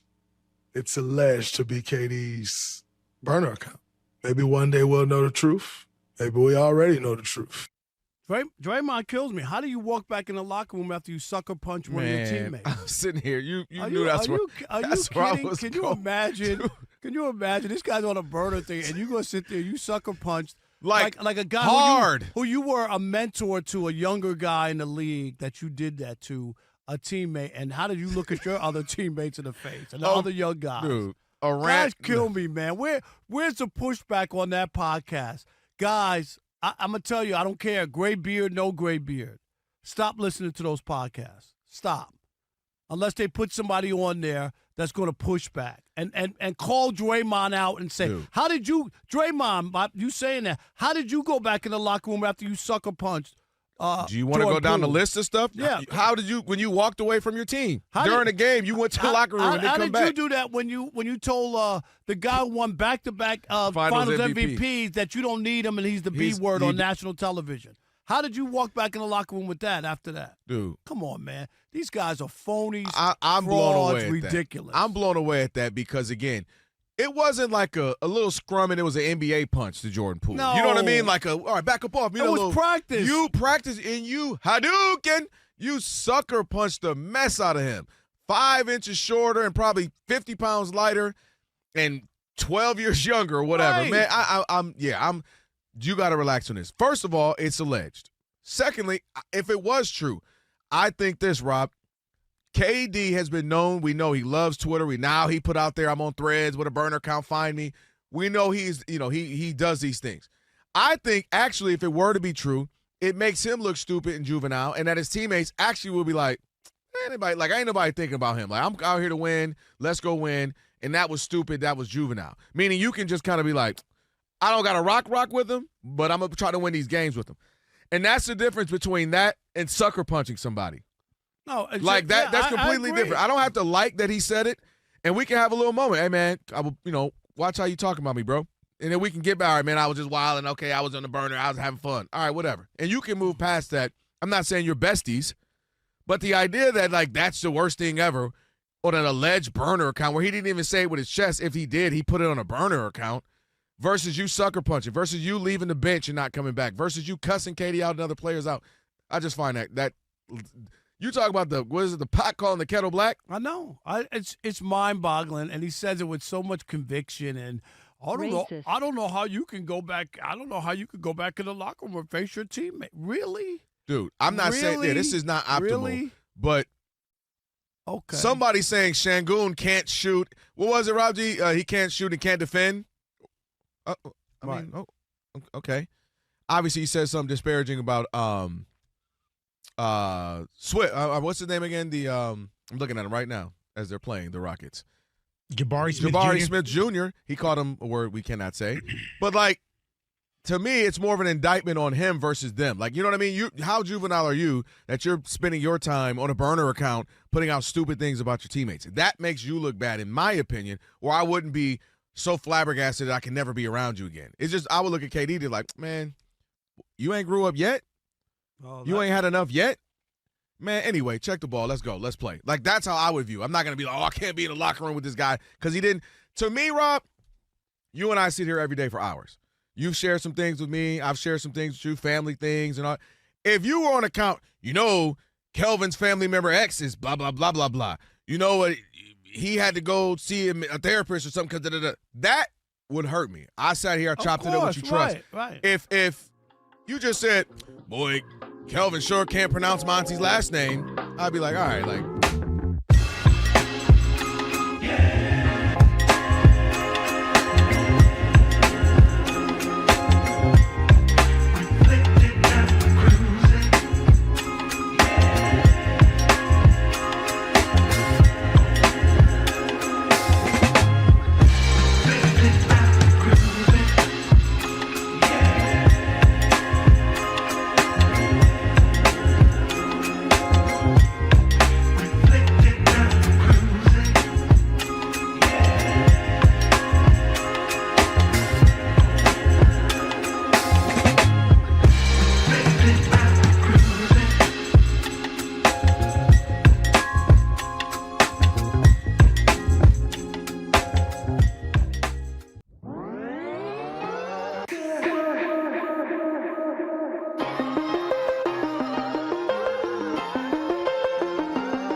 Rob G, I blame you.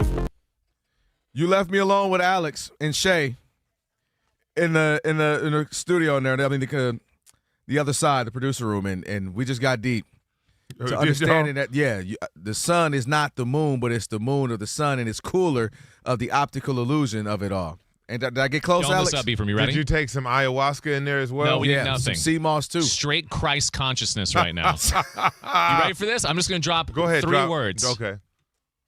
The sun and moon, mm-hmm. both are local. Yeah, both are local. They're both local? Meaning they're here. Closer. They're here. They're in with our us. atmosphere. They're with same us. size, same distance. This I was trying to scrap it in. First man that ever went to the moon, sense. on his tombstone, it literally says Pislams, that it says right there in the Pislams, it says, under the firmament we all reside. Just saying. Okay. So you're saying the sun is close. Both are. I asked why didn't we burn up? We should be on fire. Yeah, not true. That's what I. Because here's the thing: space needs oxygen to make fire, right? Yes. There's no oxygen in space, so how's it committing fire then? Because it's a burning star. But it can't be. It needs oxygen. Fire needs oxygen. But it's in its own atmosphere, so you can have oxygen. Oh, stop! In your own atmosphere. It's not a fire in the sense of a match, though. It's energy. Right. So, but not fire. I'm losing my energy for this conversation. Need oxygen. But if it's fire, Hey, you are feeding into this. I love it. I'm just talking. Hit the X-Files jingle. It's the Odd Couple. 877-99 on Fox if you want to weigh in on this. Do aliens really exist or not? Are we alone? Well, former President Obama didn't help. Did you hear what he said? Did you see that? He was in a casual conversation. He's like, oh, yeah, when the aliens, and they were like, you know you're and he's like, oh, wait, he had to walk it back the next day. No, what I was saying in the flow of the show is that I was just saying, not that I believe. Are we that egotistical to think in the vast we're alone? Absolutely. Universes we can't be that alone. We're the only intelligent life we form. Cannot be alone. Period. It doesn't even make sense that we would be alone. Now, they might not look like us. It could be something else, but I completely agree. Think about it, Kelvin. We can't get along. Why would they come here? We get along. No, we don't. I'm talking about you and I. Oh, I love you. I know. Yeah. We only get along when Rob's not here, because when Rob's here, he's always team. Because he's got a glizzy in his mouth. Odd Couple, Ephraim in for Rob, Kelvin Washington on a Trash Talking Tuesday. Real quick, I wanted to get to this. For over 40 years, Cyrax's been helping customers find the right tires for how, for what, and where they drive, ship fast and free. Backed by free road hazard protection with convenient installation options like mobile tire installation. TireRack.com. It is the way tire buying should be. So we were talking about the young faces of the league. This one's he's a veteran now, but MVP race and how it's a popularity comment. LeBron talked about it. I'll talk a little bit more on the other side about me. Yeah, you, LeBron, about Jaylen Brown. Right now, we're going to USC. Chris is going to get you updated. Dated. I am. Well, I will hope so. Well, we will. I'm just kind of getting over it. Like, look, there was Samoa cookies in there. Oh, and, hey, by the way, listen. If you need the Girl Scout cookies, get out of here, Elijah. Don't be a pusher. Put the camera on me. Don't be in here pushing, man. If you need it, I got them. Dude, I might have to come to you for more of those. I haven't had a Samoan. You only got a week left. The new drug dealers. They are the new drug dealers. There's nothing like those. Right, let me put it out. Matter of fact, follow me on Instagram. I'm about to put the code out, the link out right now. You got a code. You got the promo codes. Yeah. Put the camera on me. Put the camera on. All right. Put me a mirror up on this screen here. All right. Yeah. Let's get you to the rest of the world of sports besides the Girl Scout cookies. Number one, Duke putting on a clinic. 15 minutes to go. 66-32 over the Notre Dame Fighting Irish. Cameron Boozer's got 24 points, 13 rebounds. Again, 15 minutes to go. He's already in. Sorry, did I say 12 rebounds or 13 rebounds? 13 rebounds. 13. I think it was 13. Either way, he's got 15 minutes to keep adding to that double-double to assists. Just keep an eye on that right now. Meanwhile, the undefeated team in the country, has just gone final. Miami of Ohio racks another win. Number 21 Redhawks, 74-64 over Eastern Michigan. I basically bring it up because they're 27-0, 28-0 now. Still completely undefeated. We'll see if they can get a bye. It only takes one stumble there. Virginia has got a 54-35 lead over NC State. Moving over to the Association, where Jonathan Kuminga, his first night on the court with the Atlanta Hawks, who have a 57-34 lead over the Washington Wizards. And Kuminga, I am pulling up his box score right now. Excuse me. Let's see where he's at. He's got about 9 minutes played, 7 points, 4 assists. We'll keep an eye on that. The Thunder with a 49-42 lead on the Raptors heading towards the half. The Cavaliers with a 46-39 lead over the Knicks. 6 minutes to go in the first half there. At the NFL Combine, Omar Khan said the door is open for Aaron Rodgers to return with the Steelers. Falcons general manager Ian Cunningham said that Kirk Cousins will be released by the team on March 11th. Lions offensive tackle Taylor Decker announced he will return to Detroit for the 2026 season. And Chris Sale signed a one-year, $27 million extension with the Atlanta Braves. And the last story here before I get back to you guys, one news that came out of the Combine, Arizona general manager Monty Osifort said he had talked with quarterback Kyler Murray to discuss how last season unfolded. But according to ESPN, the two sides actually haven't spoken. So we're trying to figure out what exactly is going on there. But it's Arizona. So back to you guys. We'll find out what's up with that. If you talk about somebody who had some talent, everybody was optimistic about, now not knowing where this is going to go. Appreciate you, Chris. It is the Odd Couple. Chris. Kelvin Washington, Ephraim Salam, who's in for Rob on a Trash Talking Tuesday. That's coming up in about 15. You can call in now if you want. 877-99 on Fox. 877-99 on Fox. You want to get those calls in for Trash Talking Tuesday, you can do that now. All right, let's get to this, Ephraim. LeBron during All-Star Weekend was asked a bunch of questions, and recently as they played the Lakers Celtics the other day, was talking about Jaylen Brown, how great he is. Here's what he had to say about his consideration for Jaylen and MVP. He's playing great basketball, man, and you can't fault this. This whole MVP thing, I don't understand why his name is not getting talked about some as well. Like, nobody gave him a shot to start the season. And he's having, 30? Yeah, just under. Yeah, just under 30? Yeah, it's a popularity contest sometimes, I tell you. You feel like he could be MVP? Last question. That's not for me. I'm going to be honest, I don't know the criteria of MVP anymore. I kind of stopped giving a damn about it a long time ago. I got my own personal issues about it, so... Yeah, these guys will tell you why. They call him LeBron. They call him Le Cap sometimes. That's one of the times he was not Le Capping, in that, do any of us really know what the MVP is? Is it the best player? Is it the best player in the best team? Is it the person who they wouldn't be able to do anything without you? Like, there's like 5 variations of how people view an MVP. So I do get his point of I don't know the criteria. So, but I'll go with this. If it's a popularity contest, and I mean this like in full sincerity, Ephraim, this could be a challenge for Jaylen Brown. Yes. Jaylen Brown, there's something about him, I believe, this is just my thoughts, and I think he might even echo it, that rubs people the wrong way, that maybe challenges the status quo since he was drafted. I remember watching all the draft stuff when he was coming out, and I remember they did a piece on him. You know, he's really super smart, he's a brilliant kid, and da-da-da. And I remember watching people like, well, some scouts are saying he might be too smart for his own good, or is he blah, blah, blah. I don't even know.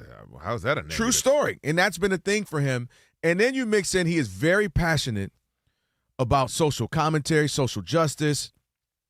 He's very passionate being a black man in America, speaking out. He's very vocal.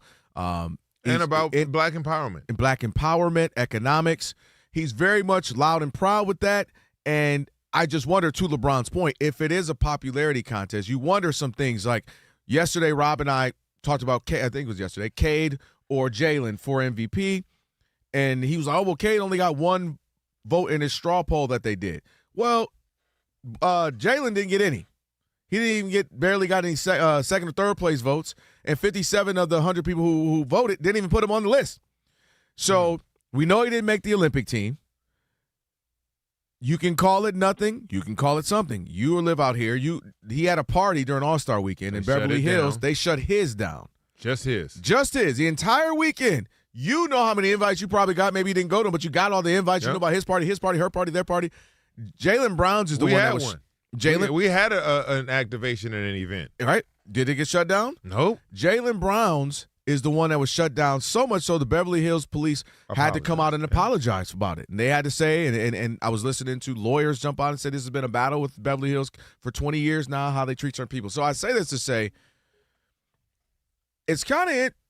If this is a popularity contest, Jaylen Brown, for some reason, is just not the guy that people want to or warmed up to. Like hoopers, people who love basketball, Jaylen Brown's good. There's been even debate, is he the best player on the team as far as his he has that thing that Kobe, that kind of that I want it. Well, he has the thing that people wanted to see from Jason Tatum. Exactly. He has that. If I go 0 for 20, at least I'm taking the shots. I'm going for it. I don't mind. And Tatum kind of he had a little of that, what people would say about LeBron. I don't know. Does he want it? Is he really active this game? And so I set out to say, if it's a popularity contest, which isn't a fair thing to say, but go ahead.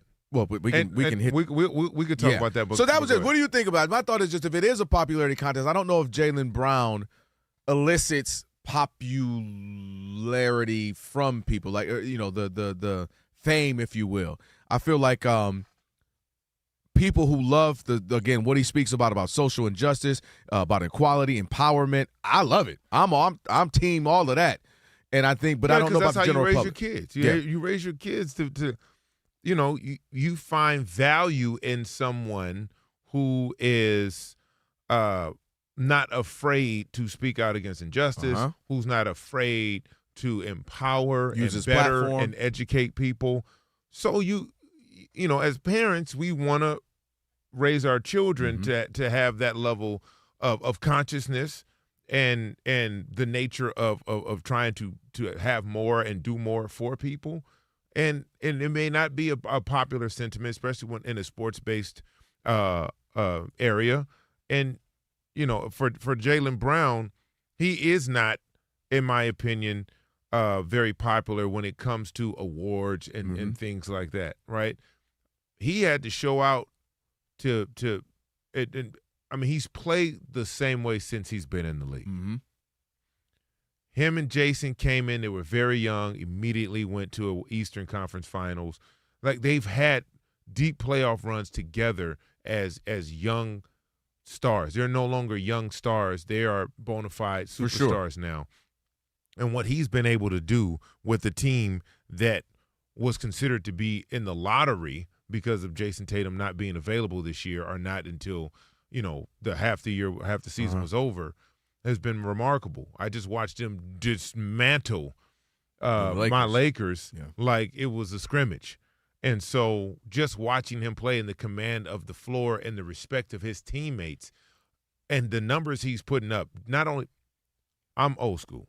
And when I say old school, I don't mean like when Wilt Chamberlain and Bill Russell got 11, so how come – that's not what I'm talking about. I'm talking about the golden era and age of basketball when the best player in the league played on both sides of the court. Like that, to me, if you want to be on my list as an MVP, and I don't have a vote, you have to not – scoring buckets is scoring buckets. Everybody in the league can score buckets. Even guys who don't score, they could score buckets. Kevon Looney, if you go back and look at his college, he was getting busy at UCLA. Come on now, he was, and even Draymond. People don't look at what he was doing at Michigan State. Dennis Rodman, yep, right, like guys who come in. Game. Mark Madsen, like going all the way back to guys who come in and are role players and stuff like that. They can all score the basketball. It's just, what does your team need? So for me, in terms of a league MVP, I need someone that can play both sides of the court. I'm a Luka fan because Luka's on the Lakers. Is he an MVP in my eyes? No. He can average 32, 33, 34 points a game, but he can't stop you. And so for me, that's the thing where be first-team All-NBA and first-team All-Defense. Be an all-star and make all-defensive team. Then we can start talking about if you're worthy of being an MVP. And he's definitely one of – Jaylen Brown is one of those players who play on both ends of the court. And so that's why it's like merit, skill, talent-wise, he should be up there. But just I think his outspokenness, I think people who care about that and who it matters to, raising my hand, I know you are the same, you welcome it. He's very much welcomed in that community. Folks appreciate it, and there's an appreciation for what he's doing. You mentioned it as parents. You want to say, hey, if you're passionate about something that matters to you, you see injustice, you speak up. He's one of those. But as far as just general popularity and for the general populace, he doesn't necessarily seem to have that. So to LeBron's point, if it's a popularity contest, I don't know if Jaylen will ever necessarily win the popularity contest. He's not flashy in terms of he goes about his work. Well, he is kind of flashy in that he was trying to get that dye in his hair, and he kept. That's funny. He kept leaving it on people's jerseys. That was a rough few weeks. But that was funny the way he addressed it and dealt with it on social media. I actually love that. Thought it was great. I love that. You got to see a little bit of side of his personality. That he has a personality, he has a sense of humor. He knew it was whack what he was doing. Call LeBron up. Hey, right? what do I need to do, big dog? That's just kind of crazy. But like that endears a player like him to he needs those types of moments. Exactly. Completely agree. All right, 877-99 on Fox. It is time for Trash Talking Tuesday. 877-99 on Fox. You can trash anyone, anything. We will not, N-O-T, interrupt you. You get your 30, 40 seconds. 877-99 on Fox. Trash Talking Tuesday.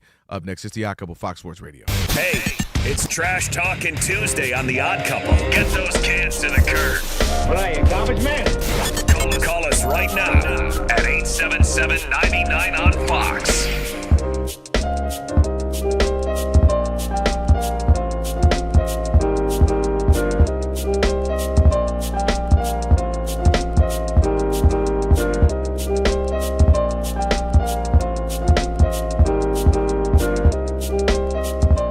Rob G.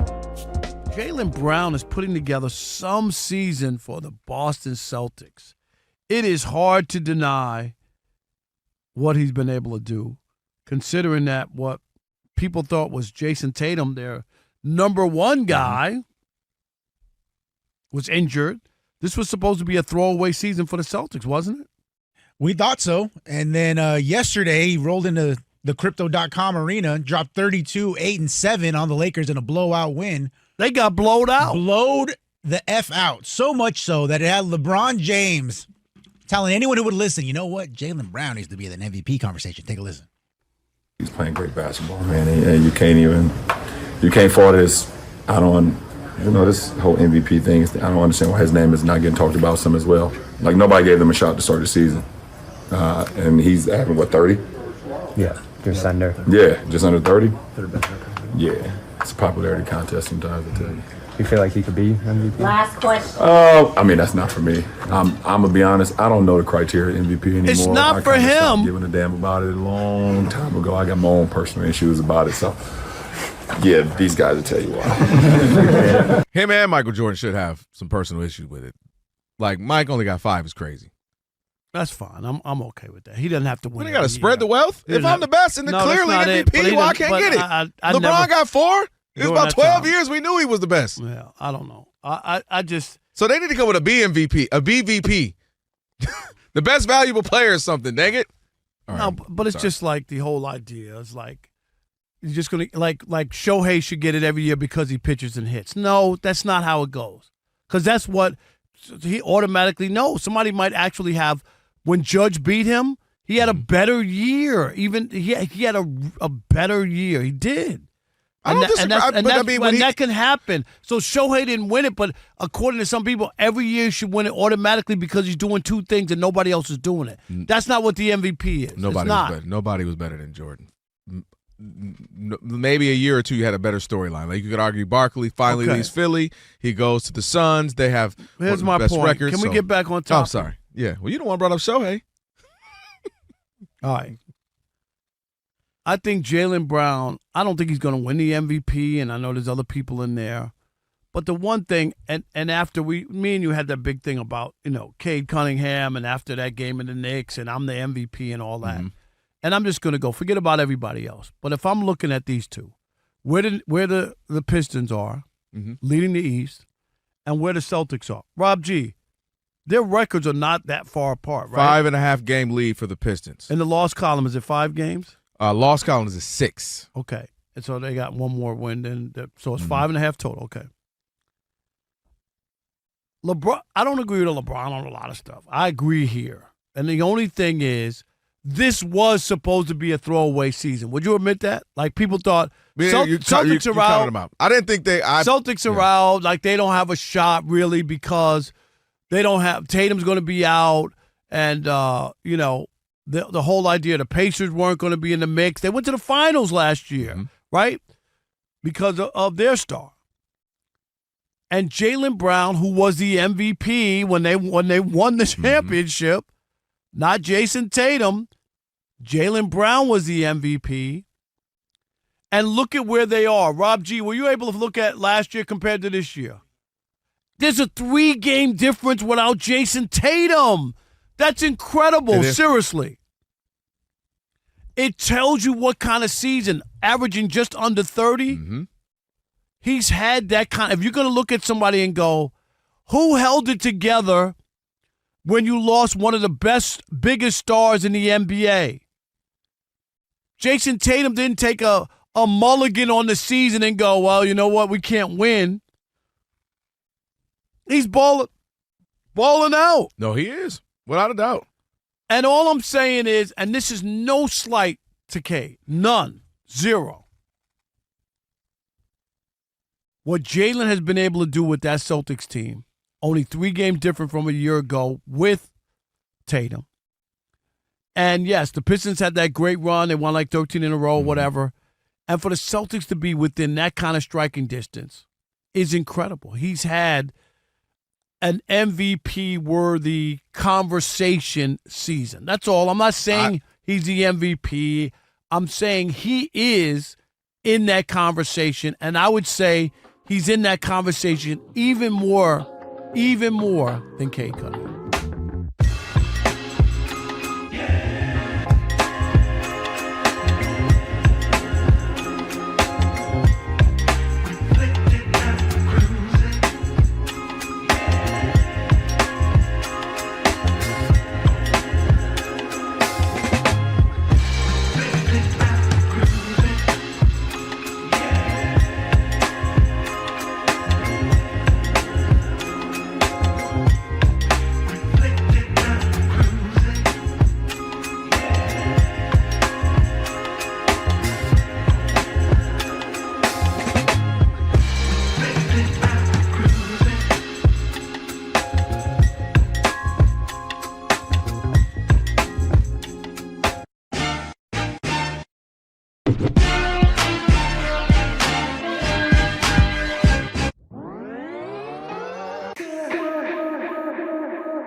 Hey, okay. Fox Sports Radio, it's the Odd Couple. Kelvin Washington. Ephraim Salam is in for Rob on a Trash Talking Tuesday. About to get to your calls in a few seconds here.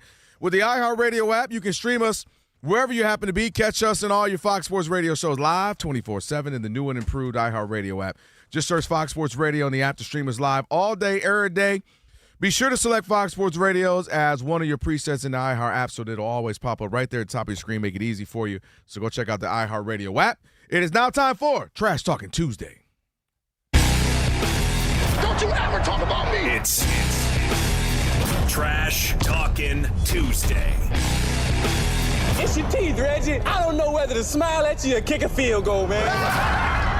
All right, Trash Talking Tuesday, 877-99 on Fox. Ephraim, who we got over there? We got Rocky in Greenville, South Carolina. You on the Odd Couple. It's Trash Talking Tuesday with Ephraim and Kelvin. What you got? Who you trashing? Good evening, guys. This is not going to be popular, but let me just say this really quick. There are two things that I do not debate ever in a social setting or whatever setting. You could be my best friend, and that's politics and religion. That belongs to each individual. And that needs to be respected. And the second thing is the office of the President of the United States. I don't care what person's in it, whether you agree or disagree with whatever's going on. I, as a patriot that I am and a proud United States American, I respect that office. However, I am trash talking with this lame ass excuse, the Women's USA hockey team. And why I don't know what you got going on. I've seen all these excuses not to go. The men went, and I am just, it really kind of pisses me off a little bit because, I mean, you represented your country, blood, sweat, and tears over there, representing the USA, and did a fine job, and I'm proud of all those ladies. But I'm not a trash talker by nature. It's just not my personality. I've never called you guys on a Trash Talking Tuesday, but I'm calling tonight, and I'm trashing the women's team. All right, there you have it, man. Appreciate the call. That's who he's getting at on this Trash Talking Tuesday. Next, we have Thomas in Georgia. You on the Odd Couple with Ephraim and Kelvin. Who you trash talking? Who you trashing, Thomas? I'm trashing Kelvin Washington. Kelvin Washington. Okay, Kelvin, every time you break into one of your impromptu songs, every dog in my neighborhood starts howling at the moon. One shining moment. Please stop. I want to say, the only thing I'll say to him, thank you for the call, thank you for the trash. Do they like when Rob sing? Because he sing more than me. That's what I'm wondering. Neither one of you guys Don't act like I can't have a solo career. I tell a solo people, of what? No, I tell people I'm the third guy in a boy band. I'm not the first one. I'm not Michael Jackson, maybe not Jermaine, but I'm the third guy. You're Tito at best. No, the give me fifth somebody. guy. Who's Randy? You Who was the guy Who was third in the Jackson 5? If it was Michael, Jermaine, it was Randy, Tito. You're Tito. Tito. No, I'm Randy. No. Don't do that. Jackie. If this was, who else do we got? Bell Biv DeVoe Boys to Man. Where we at with? I'm like third guy up. Yeah. Don't do that. Who we got? Okay, next? so we got Orlando from from El Paso. You on the Odd Couple with Eve Salon on a Trash Talking Tuesday. Who you trashing? Who you trashing, Orlando? Hey guys, I'm trashing my nephew, RJ5, because he has this delusional mindset about his Lakers. Listen, the Lakers ain't going nowhere. Okay, Coach JJ, Pat Riley over here. I can't wait till Mr. Plummer of his own era gets bounced in the first round, okay? He's going to be like that check, got no funds in it. That's what he's going to do. First round, baby, I can see it, all right? No and doubt. That's for you too, Ephraim, because I know you're a Laker fan. I am a Laker fan, but look, I'm a realist. Wow. I'm a realist. You are a realist. I'm a realist. I'm not happy with what I'm seeing. All right. Who next? We got Don in the UP. In the up. Yo, who are you Kelvin, trashing, Don? What's up, guys? What's I got happening? trash Rob Parker. That fool will be talking about the NBA players and load management. He ain't here today. He wasn't here last Tuesday. I don't know what days he worked last week. That's funny. Man, that's good. He was off a couple days last week, couple days this week. He got something else coming up. And that's what I tell Rob G all the time. That's what we did not just make fun of him the other day. Rob G always acting like I never take days off. I said, you done took all this, and he's going to be gone for 27 days in the summer for baseball. Wow. That is hilarious. Who we got? We got MJ in New Orleans. You on the Odd Couple with Kelvin and Ephraim. Who you trashing? Did I do that? Beignet brother.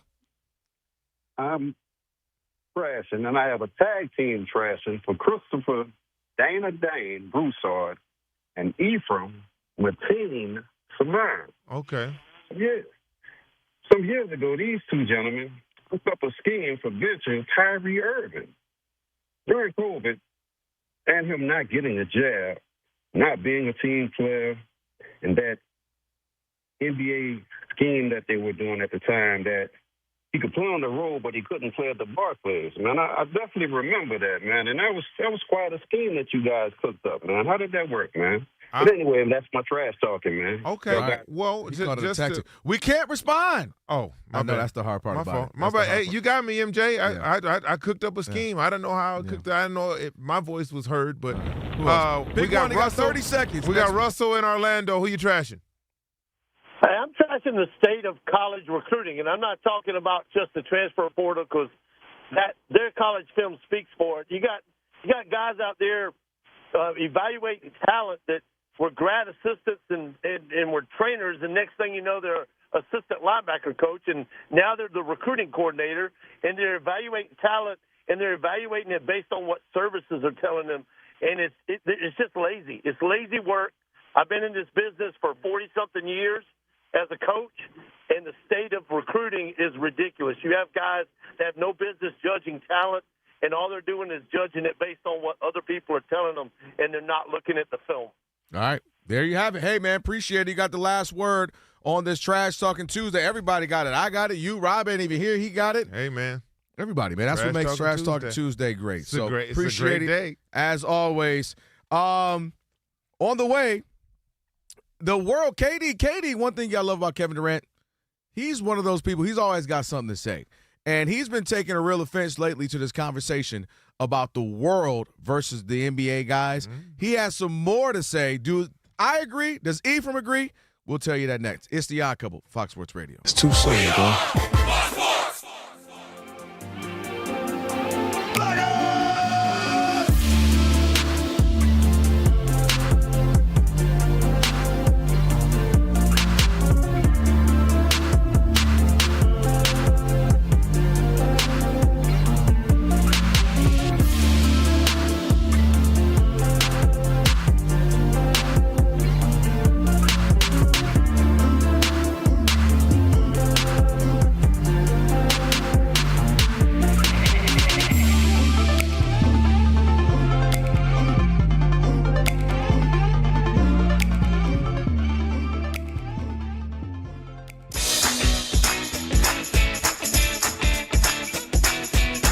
The Odd Couple, you know what time it is. It's your boys. Let's get it.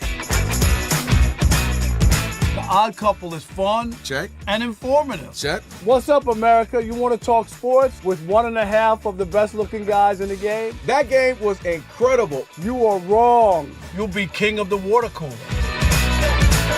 What's it like working with Rob? Rob in his mind is like Chris Rock mixed with Richard Pryor, so I'm running out of fake laughs.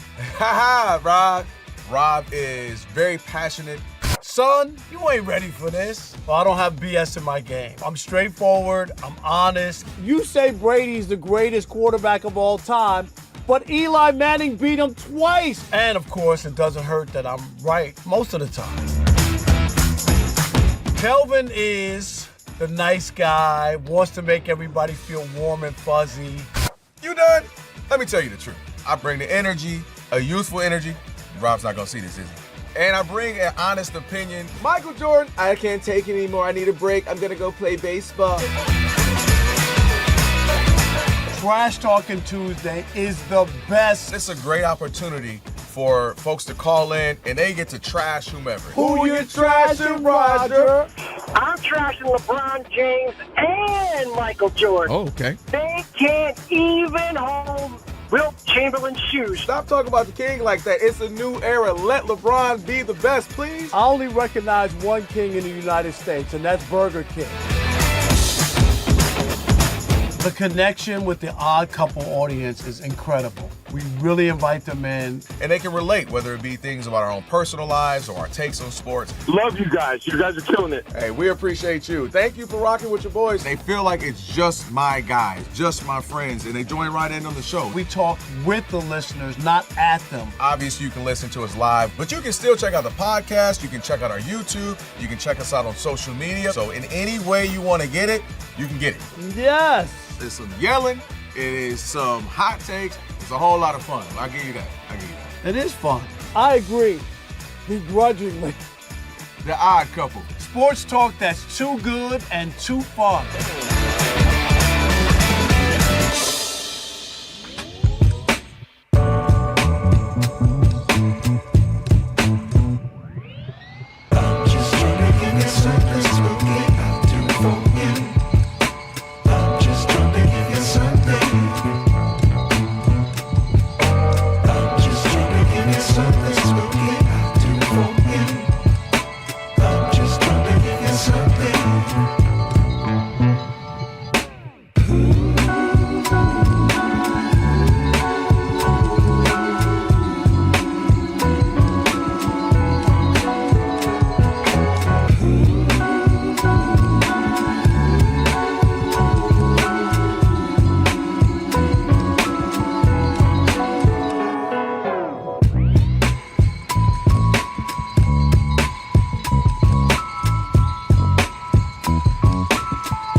Tyrese Maxey's having himself one hell of a night. Maxey with it, keeps it, floats it, got it. 5 in a row by Maxey. Timeout, Indiana. He is a star among stars.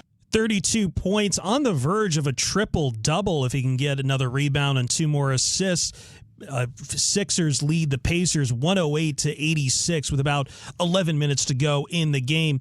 Knicks and Cavs at the half. Cleveland with a 60-54 lead over New York. James Harden with a quiet 9 points so far. In men's college basketball, number 1 Duke destroying Notre Dame 96-51. Cameron Boozer with 24 points, 13 rebounds. At the NFL Combine earlier, Omar Khan, general manager for the Steelers, says the door is open for Aaron Rodgers to return to Pittsburgh. Falcons general manager said Kirk Cousins will be released by Atlanta on March 11th.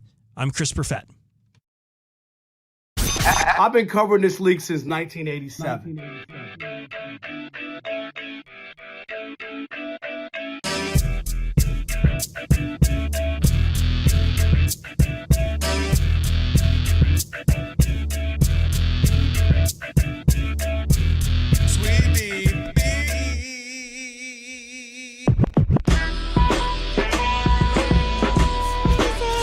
Can this sports writer and this sports fan share a radio show without driving each other crazy? Now, live from the Fox Sports Radio studios, here's Fox Sports Radio's Odd Couple, Rob Parker and Kelvin Washington.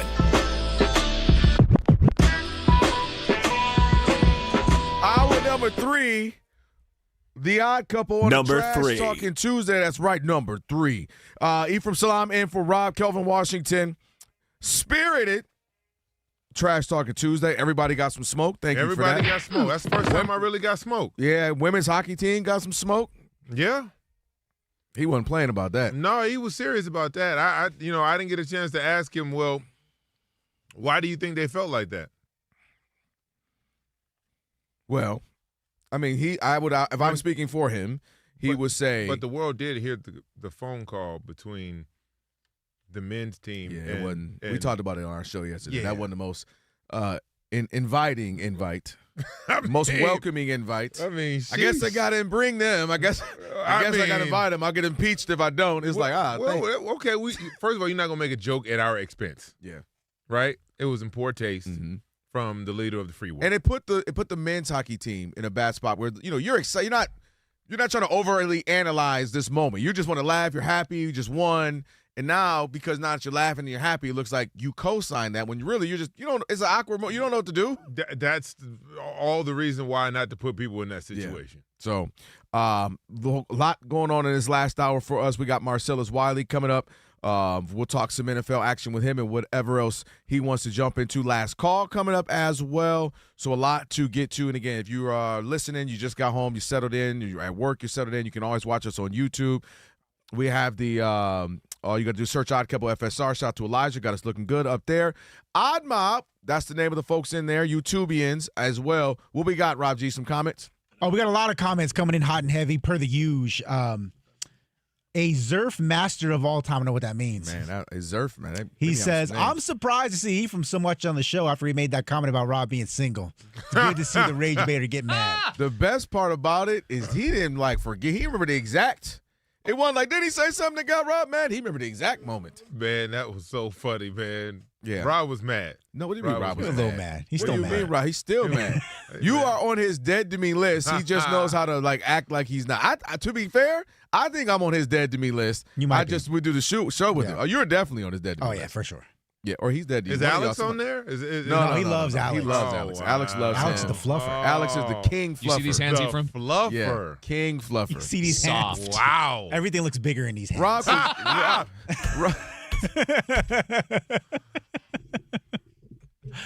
Is it 11 o'clock p.m. yet? You are stupid. Speaking of that, JMK says, who's that astronomer talking? That would be Alex. Oh, yeah, that was Alex. Alex. Yeah.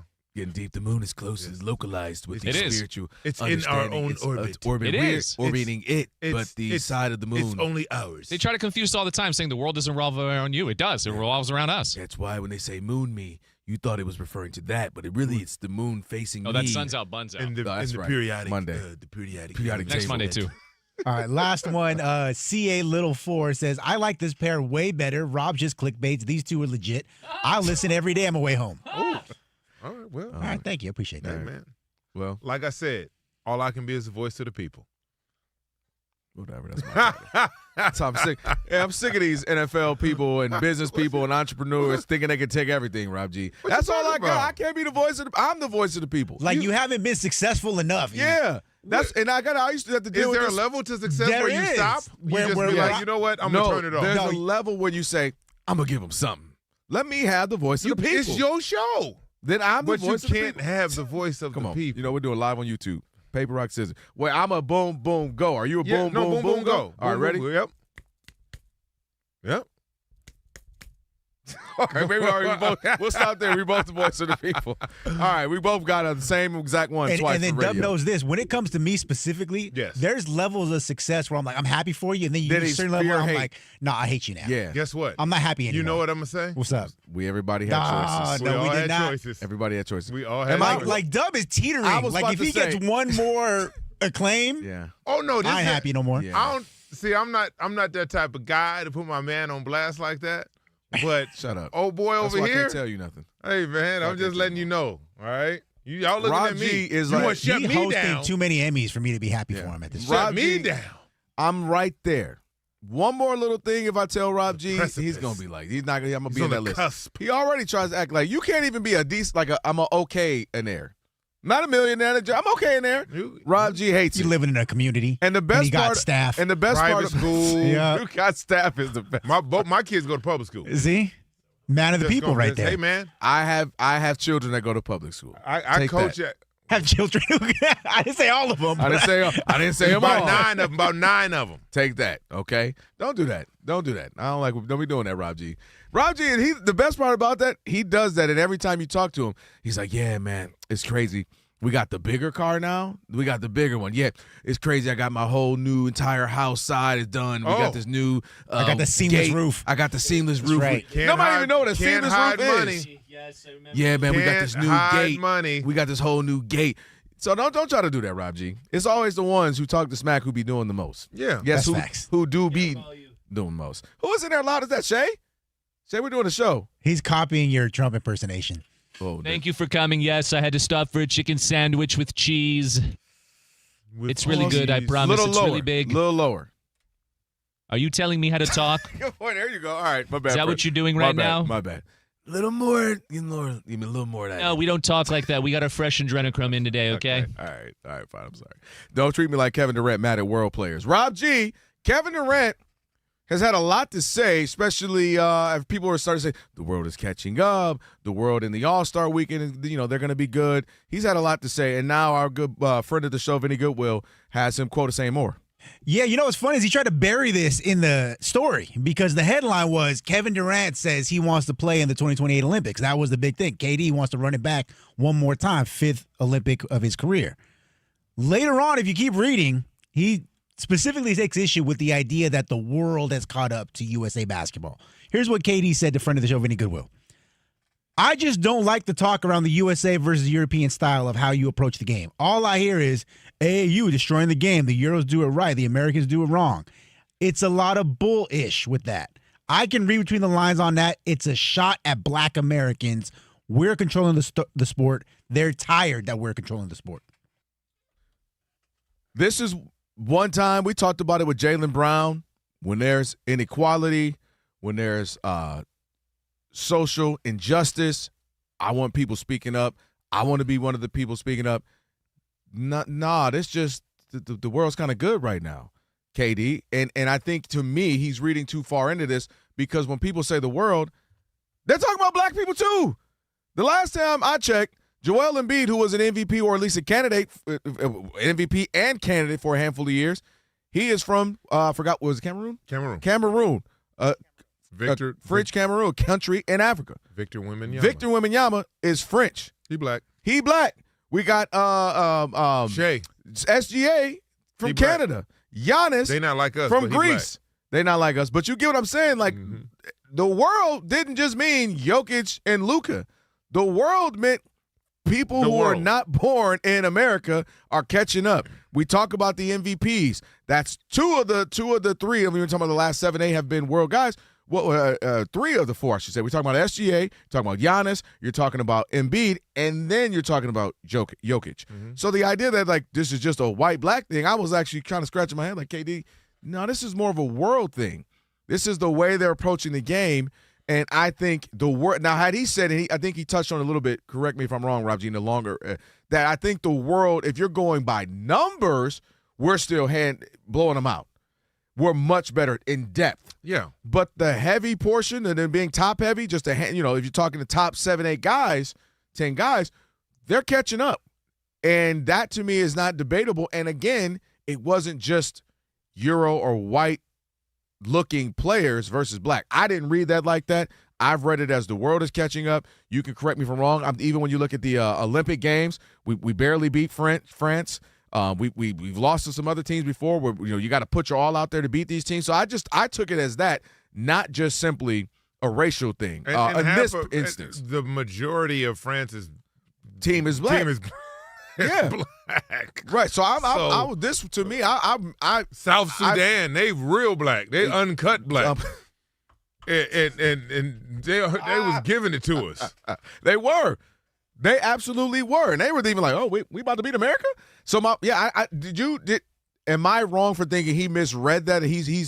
Listen, we got a lot in this country where we need to talk and have some real honest and hard conversations. Yeah. We got a lot in this country that we are trying to mend and heal, some things we need to focus on. This one to me wasn't that. This one was more of an indictment of just saying, like when you're going back to the All-Star stuff, saying we as American-born players, we want y'all to play hard. It wasn't, all players, but the vast majority are going to be American-born. It's like that wasn't a racial component as much as just a country, like let's ball out for the entertainment value of our fans.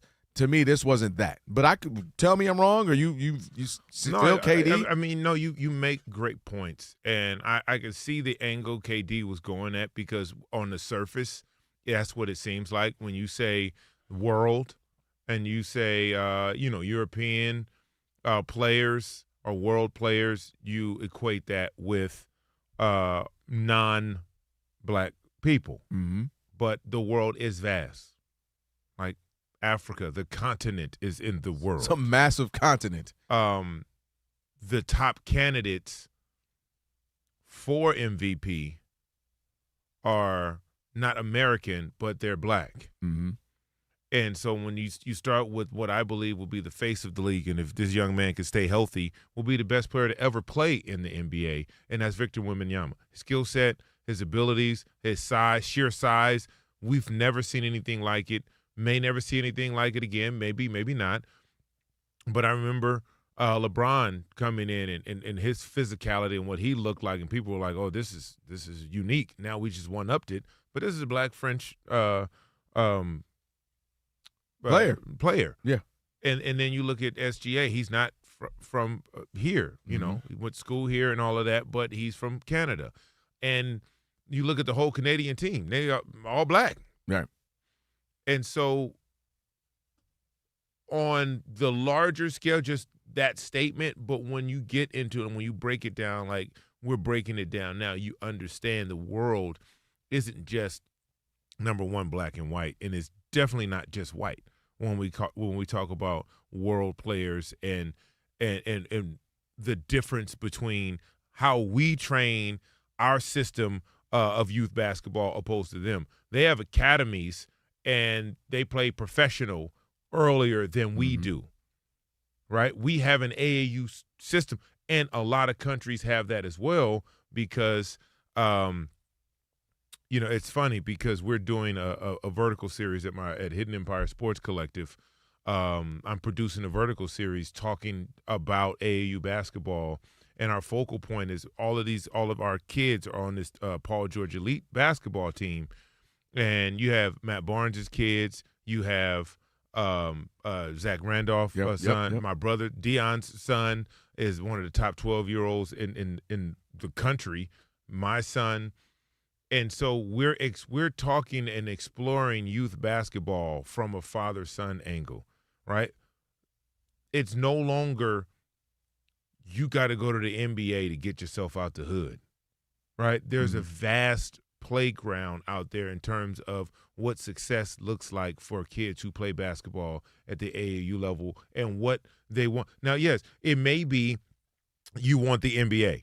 It's only 60 draft picks. Right. 60 go in, 60 got to come out, right? Now there's some free agents and some other things that happen. But when you look at youth basketball and you look at the fathers that are involved, they're no longer first-generation millionaires or first-generation basketball players. Now we're on the second generation. You look like Cameron Boozer, who could be the first pick in the draft. His father, his brother, his father played in the league. Oh, right? listen, you look at Ron Harper. about to be Both his NBA sons were in the All-Star festivities, right? So there's a different shift in terms of youth basketball in this country because now the second and third generation of players from dynamic dynamic American athletes is now ushering in. So, I think AAU is getting to be in a better place because guys who've played at a high level are now ushering their sons, and they now have teams. Yeah.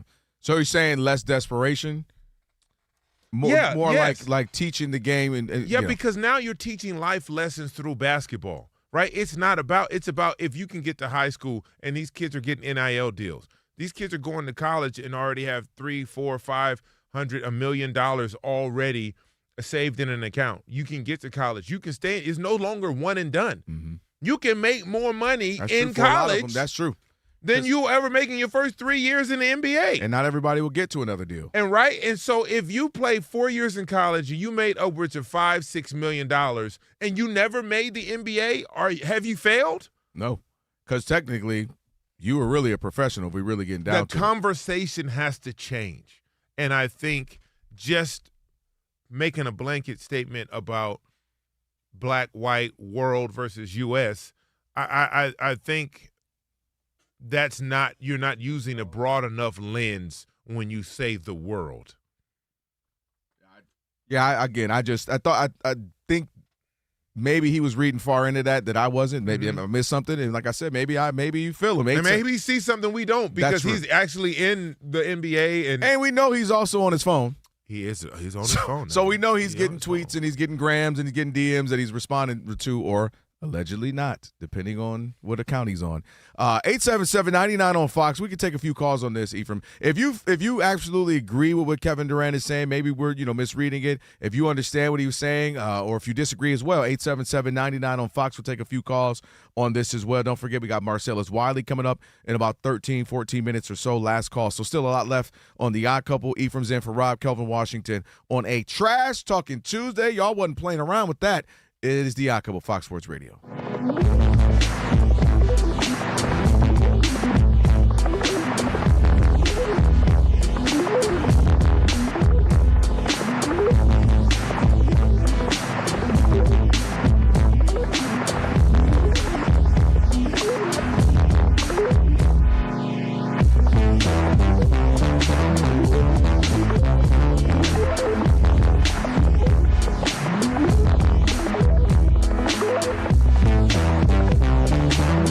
So Pat Riley got a statue, right, at Crypto.com before the Lakers' ugly loss to the Celtics. Does it include wrinkles? I just want to know. Oh, God. Is it an Armani suit? You jealous about that? Yes, that ain't going to wrinkle. Yeah. So afterwards, he met with the media. And, of course, LeBron played for the Lakers. LeBron played for Miami Heat when Pat Riley was there. And he was asked about the Heatles, the big three, Miami, LeBron, D-Wade, Chris Bosh, and whether or not he felt like they let some meat on the bone there in Miami. Take a listen. I thought, getting the big three, Dwayne, Chris Bosh, and especially LeBron, that we had finally put together what I thought could become a dynasty. It was, 4 trips to the finals in a row, 2 world championships, was an incredible run.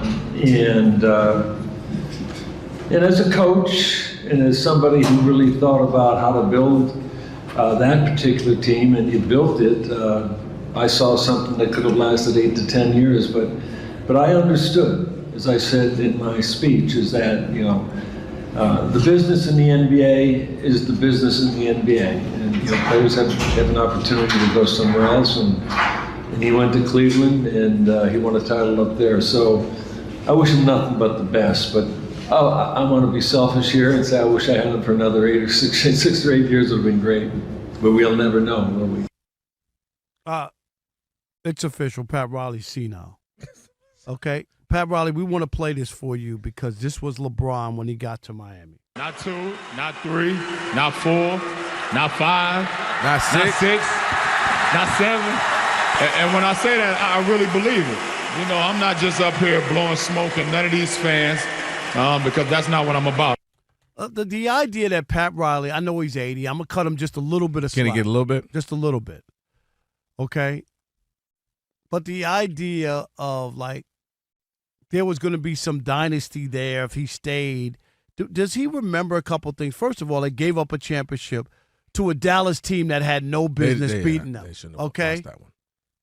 Then, don't forget, the Spurs dismantled them when they lost that one, so they won 2 out of 4. If you think that was great when you put together such a team and came away with 2 championships out of 4, and don't forget, if it wasn't for Ray Allen, and I'm going to bring it up, they would be 1-3. Half the fans at the arena, where were they, Kelvin?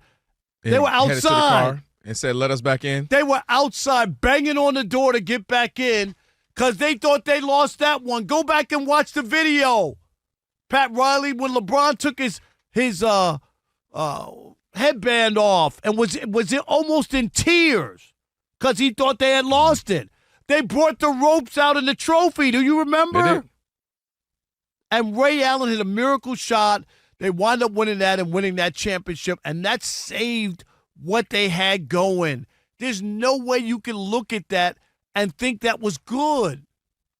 At the very least, Kelvin, they'd have to win 3 in a row to do something special. How few teams have won 3 in a row with the team that they had? Am I right? No, you're right. LeBron was saying, not 2, not 3, not 4. He wouldn't do 4, that. 5. He wasn't joking. They thought when they put that team together, they were going to run off 5 or 6 in a row. Who was going to beat them in the East? They were going to go to the finals every year. It's like the Patriots playing in the AFC East, AFC least. That's what the East was when they put together that team in Miami. Nobody was going. LeBron went to the finals, 10 years in a row or whatever? Dude. And the idea that they only got 2 championships out of that, lost to an inferior Dallas team, and got bulldozed by the Spurs. Oh, Spurs, they were on a mission. They weren't losing to nobody. And they nearly lost that other one to the Spurs. Kawhi missed a free throw. Manu Ginobili missed a couple free throws. Like, they were on the cusp of being 1-3 with 4 straight trips to the NBA Finals. So, no, Pat Riley, him sticking around didn't mean you were going to have some dynasty going on, because what you had done was mid at best. I call it underachieving. That team underachieved that they couldn't put together 3 championships in a row. Well, I think you're overselling the like what they could have done. I think going at 4 and winning 2 was fine. You wanted more, but if I told you to win 2 out of 4 and you go 4 straight, that's insane. No, it's not. Not when that Dallas team. But not when no, they lose to Jason Terry and if you're talking about blemishes on LeBron's career, Come on, if there's man. a this, if there's a that, if there's a this, if there's a that, that's number 1. Because even if they say they lost, it's how they went out, and specifically him, how he went out in a loss. So I'm with you on that. Here's a couple of things I got to add to Pat Riley. I'm going to work backwards here to the most important. Number 1, Dwayne Wade's decline was epic from there on. And I would argue, believe it or not, Rob, because we saw LeBron in the East, if you can get him another player, he can get you to the finals. More than anything, why it wouldn't have worked is because of Pat Riley. Pat Riley and LeBron James would not work.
Fox Sports Radio, it's the odd couple. Kelvin Washington Rob is out. We got Ephraim Salam in on this Trash Talking Tuesday. Marcellus Wiley joining us in a handful of minutes. Last call coming up as well.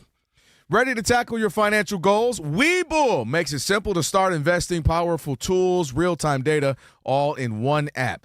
Get started at Webull.com or download the Webull app today. Go check that out. All right, Rob G, 877-99 on Fox. You were maybe playing KD advocate in this conversation? Something like that, yeah. Just because I think what he's saying, I generally agree with you guys, first and foremost. But I think what he's saying is something that does have some validity because there was a long stretch there, maybe for 5 to 8 years, where it definitely felt like the narrative around the AAUification of the NBA had really run its course because of, I'm not trying to disparage them, guys like James Harden, guys like Damian Lillard, guys who only really played one style of basketball. And you saw that play out in not this most recent Olympics, but the one before, I think it was in Tokyo, that the USA came back and won. But we lost a couple early in the exhibition rounds, and the conversation at that time was, well, if all we're running is high pick and roll and none of these guys know how to play without the ball, how are we going to win against these teams of international players? And what I think you're seeing now, it's less so because a lot of the young American stars, Jaylen Brunson, Jason Tatum, Jaylen Brown, Kate Cunningham, Donovan Mitchell, so on and so forth, they don't play like that. So I feel like you're seeing like the inverse of it, where now you're seeing the European style has infiltrated the Black American style, and now you're kind of getting a mix of the two. But I think what he was saying before was totally valid. Well, I still don't agree. I think if I do think there was an AAU moment, if you will, where, well, there's a couple of conversations to have. I've had it a million times with you. I think American kids are playing too much of the same only sport. Yes. At 6, so that you can include AAU, travel teams, middle school, high trainer school basketball. Trainer basketball is huge. All I'm doing is basketball from a 5 or 6. You only got so many jumps in your body. So it used to be, you know this. I'm looking at somebody play basketball, play football. I don't know if you played anything else. Ran track. It used to be Wilt Chamberlain, one of the greatest, most dominant, and was the greatest for a handful of years, for a couple decades maybe in NBA history. Ran track, 7'2", running track. And throwing the javelin, doing all these different things. And my point is, that portion of it to me is also where we just got so basketball-centric that kids, that's why, you've heard me say this 100 times, Ephraim, all the top guys that came in for like a decade, we never saw their full potential because injury. Blake Griffin, Zion, both Lonzo and LaMelo. LaMelo looks great when he's healthy. Ben Simmons in and out. I mean, I can go down the list of guys, Derrick Rose, guys who come in highly touted, Kyrie Irving. Look at all these number 1 picks I'm naming here. Anthony Davis. Look at all these number 1 picks. I'm always injured, beat down, broken out. And that's, in my opinion, so much basketball. Nothing else. No variance. No using other muscles. Well, just to play devil's advocate and push back a little bit on that, not to push back on it because you're right. You guys are right. But just to give context of why a lot of kids are just playing one sport, whether it be football or basketball, it's because if you take 3 months off of basketball and go play baseball or football, and vice versa, either one of these sports, there are 1 million kids at your position, at your height, your skill level, who are getting better in those 3 months. And so what happens is you see it all the time. So I coach at the Rec. I love coaching at the Rec because it's the opposite of AAU. Some kids have played, and some kids play at the Rec who play AAU, and some kids are making their first foray into, basketball at the Rec. They're all on the same team. So you got to put 5 players out there that can play. And so I like coaching the game of basketball because I love the game of basketball in a way where everybody can feel comfortable. The problem with kids who play multiple sports, they miss out on training and they miss out on perfecting skills or adding new skills in that sport, in their primary sport. And so when they come back, they're a little bit behind the competition. Now here, you lucky we got to get to Mark and Trent. Give me 30 seconds. I'm going to ask you this. Okay. We'll go to Chris. You can answer, and Marcellus can jump in as well. His son is playing. I was going to say that. His son plays a bunch of sports. But so the question is, I get what you're saying. What changed? Michael Jordan, the greatest of all time, played baseball for a very long time. LeBron played football till he it was didn't play senior year. after Little League. Kobe Just so was you know, soccer. he didn't play after Little League. But the myth is he didn't play in high school, and after Little League, Michael Jordan was a basketball player. I asked you, somebody off air, I asked you your top 5 athletes that you ever played against. We named one. You said Randy Moss, who played baseball, ran track, Mr. Basketball, and Mr. Football, and ran track, baseball, all that. Long time ago. But what I'm saying is, and he got to the league, and the was Randy. landscape is different. That's what I'm trying to tell you. We'll talk to me more on the other Okay. side. All right, we'll do that right now. We'll get an update. Marcellus can jump into this conversation in a moment as well. Right now, USC Chris going to get us updated. Sweetie-ding, bitty-ding. Sweetie-ding, bitty-ding. Ding. There we go. I was about to say. Let's get you caught up on some basketball going on right now. It's final. The Sixers take down the Pacers 135-114. Tyrese Maxey, a big night for him. 32 points, 9 rebounds, 8 assists. Meanwhile, it was the debut in Atlanta for Jonathan Kuminga. There's about 8 minutes to go in that game between the Hawks and the Wizards. Jonathan Kuminga, at one point, he's got 25 points right now. At one point, 8 of 9 shooting. Now it's 8 of 11. 6 rebounds, 4 assists so far. So we're keeping an eye on Kuminga there. Very big things. 104-73 Hawks over the Wizards. Just getting underway is the Celtics and Suns. End of the first, Suns with a 26-21 lead on Boston. Meanwhile, end of the third period, the Cavaliers opening up a 83-65 lead on the New York Knicks. In college basketball, the number 1 Duke Blue Devils took it to Notre Dame 100-56. Cameron Boozer, 24 points, 13 rebounds in that affair. Number 3 Michigan at the half against Minnesota with a slight 32-28 lead. In the NFL, a lot of quotes out from general managers who were at Indianapolis for the scouting combine. Falcons general manager Ian Cunningham said that Kirk Cousins is going to be released on the first day of the NFL year. Browns general manager Andrew Berry says there's an open competition for quarterback 1 in Cleveland for all parties involved: Deshaun Watson, Shedeur Sanders, etc., etc., etc. Steelers general manager Omar Khan said the door is open for Aaron Rodgers to return to the Steelers. Lions offensive tackle Taylor Decker announced he's returning for Detroit for the 2026 season. Team also announced they're going to be playing in Munich for a regular season game. Back to the Odd Couple. Thank you, Chris. guys. Have a great night. It is the Thanks, Odd Chris. Couple. Kelvin Washington, Ephraim Salam on a Trash Talking Tuesday, and we've had a great show, and I wish we had more time on this conversation. We can maybe ask this one to Marcellus Wiley joining us, now former NFL All-Pro, host of Hydration Situation Show, Marcellus Wiley on X. You can ask him this too. Marcellus, what up, man? Thanks for joining us. Oh, my guys. Let's hear this. What y'all talking about? That dude. I think you would appreciate this one, that dude. So I'm trying to think, how do we even get in it? Long story short, one of my theories have been, and Rob G, our producer, and Rob Parker, who's normally here, has heard me say this for the entire time I've been on the show. And you played sports. Your son is playing sports. You know sports. You know other athletes whose children are playing.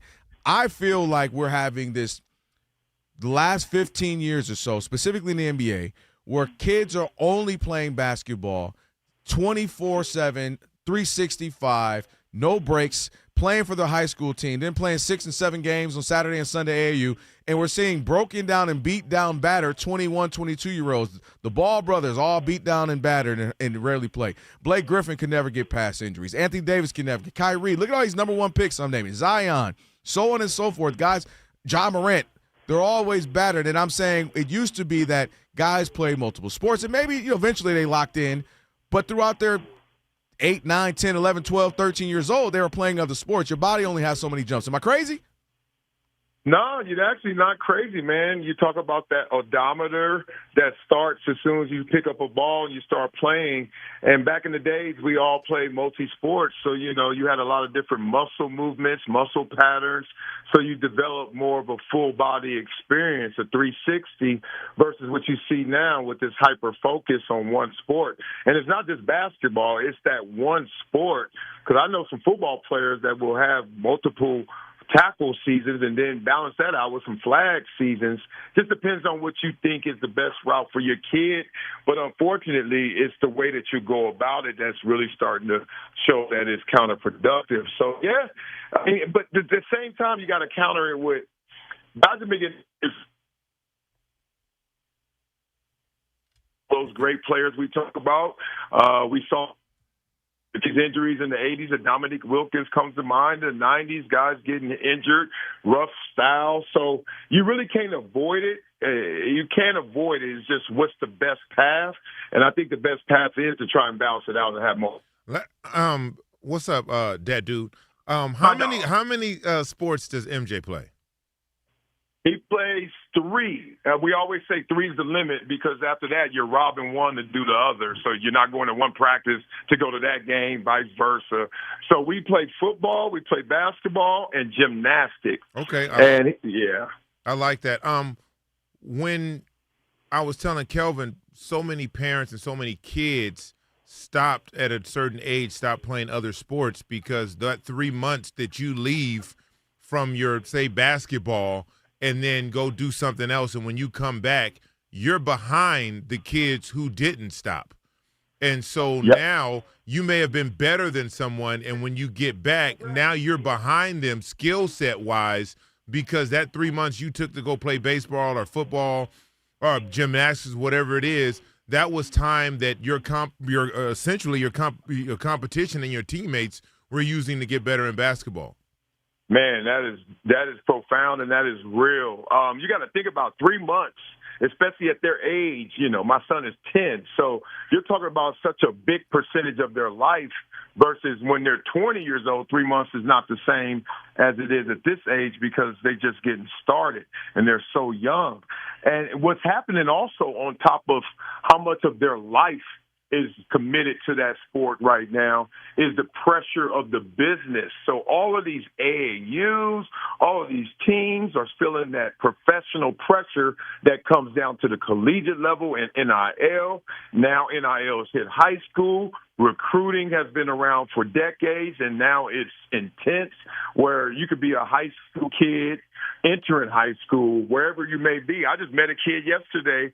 He's from Detroit. He out here in L.A. going to high school. I'm like, man, well, how did that happen? And I know how it happened. So you're right. It's like all these pathways to the top. It's almost like going to Runyon Canyon. It's like 8 different ways to get to the top, but, you know, you try to pick the smoothest road. Marcellus Wiley, our guest here on the Odd Couple, Kelvin Washington, Ephraim Salon, who's in for Rob Parker. You're obviously, you watch all sports, cover all things, so I want to talk about you call it Clip City, Chip City, your Clippers. Come on, man. Listen, I'll give them credit. They've been one of the better teams since mid-December. They've won a bunch of games. I know this, Ephraim, but we got him on the show. We got to at least give him some hope. My bad. Got to give him some hope. Kawhi's been spectacular. You trade a couple players where people think, they're throwing in the towel, Zubac, James Harden, but they've actually been pretty good. What do you make of this team? Is this a throwaway season, or is this you never know, just get in the playoffs? What is this? Yeah, man, they really reset expectations. Obviously, when you get rid of Harden and Zubac, you're trying to tell yourselves, basically, we don't think we're contenders. Obviously, the business kicked in with both of those contracts, and Harden wanted some guarantees and some more money, especially at his age, that we couldn't guarantee for him. So it seemed like we were throwing the season away, but then them young guns came out there and said, my turn, and we have a lot of young talent that we're trying to develop. We got some assets back. So I don't think this is a season where we really contend. Even Kawhi said that, despite the record, despite how they're still going, and Kawhi's playing like the best player in the league, it's still not going to be enough in a 7-game series when you go against some of these Western Conference foes. So I just think it's going to be a good ride. We're going to reset the expectations, kind of bring them down a notch, and then reload. And then maybe a year or two, I could really say Clip City and mean it instead of just saying it just to be clowning. Do you really believe that, though? No, he doesn't. Do you believe that the Clippers could win an NBA championship, like in your lifetime? Like deep down, look, just like deep lifetime, not the next 2 years. Deep down, because we've gone back for decades, you and I. All right. Yeah. For those that don't know, Marcellus and I we've known each other forever. Okay, forever. And so you sound the same way every single year. And at some point, you got to just be like, you know what? It's not going to happen. Yeah. Sooner or later, I got to pull the plug and say, look, let Grandma go. Let Grandma go on. You know, hey, look, I'm not going to lie to you because you're my dog. I'll tell you the truth.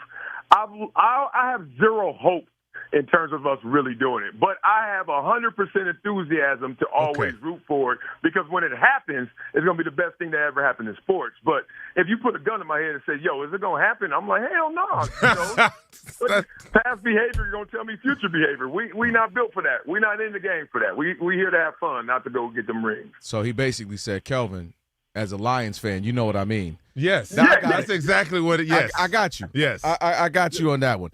Last one for me. I do want to jump into the NFL a little bit here. Which team, we see this happen all the time, and where we had what this year was the Patriots, kind of the worst to first thing, the Bears, and all of a sudden now they're the best in the NFC North. Which team do you say that was struggling this year? This past year, and you go, but man, watch out for them next year. You know, maybe it was just an injury, or maybe they were right there, they just couldn't win close games. Is there a team that you say, hey man, I know they were on the outsiders, I just felt I just eventually fell through this desk here, this table here, that you say watch out for them next year? Man, it's a few teams in that category, and I'm going to start with the one that I'm hoping is in the Chargers, the LA Chargers. You know, if they get the offensive line Chargers. Yes, go Chargers. You get their line healthy, they actually stay intact. You got, obviously, now we got McDaniels coming in and calling the plays with Justin Herbert, who was doing miraculous things out there last year, but we got to get him over that playoff hump. I can see the Chargers doing that. I can see a healthy 49ers team doing that. And being real, if the Cowboys bring cats back, get Pickens back, and continue to evolve, that's still a dude, man. So they got a quarterback, so they got a chance. So I think those big three right there can go from struggle to all of a sudden get for that hump and making it some noise. All right, man. Well, we got to leave it there. You doing all right? You still Limp Bizkit? How you doing with this hip? Man, I'm good. It's been 2 months. I'm like at 90%. I lost 37 pounds. Look at that. Eat from fat. I'm not, and life is good, bro. I'm out here ready to roll. You might as well put me in that too. Life, thanks to Kelvin, got the Lord in my life. Okay. We go to the same church. Life is good, brother. Well, I'm trying to get all my co-hosts. I got you in there. Ephraim good, but I got to get Rob in there next. So I'm Rob catch on fire. I need baby oil. I'm working on it. Hey, man, all the best to you and the family. I'll see you, and I'll probably see you Sunday, man. Appreciate you, Marcellus, man. See you Sunday. All right, baby. I'll see you, E. Yeah. All right, no doubt. Marcellus Wiley there on X. Give him a follow. Good chopping it up with him as always. All right, last call, 877-99 on Fox. If you want to get in, you missed anything, maybe we'll do some YouTube comments as well. We'll jump on those from Rob G. It is last call again, 877-99 on Fox. It's the Odd Couple, Ephraim in for Rob, Kelvin Washington, Trash Talking Tuesday, Fox Sports Radio. And it's last call time on the Odd Couple. If you had a take and couldn't get in all show, here's your chance. Your call's important to us. Call us at 877-99 on Fox. Hurry up. Rob and Kelvin got to get out of here.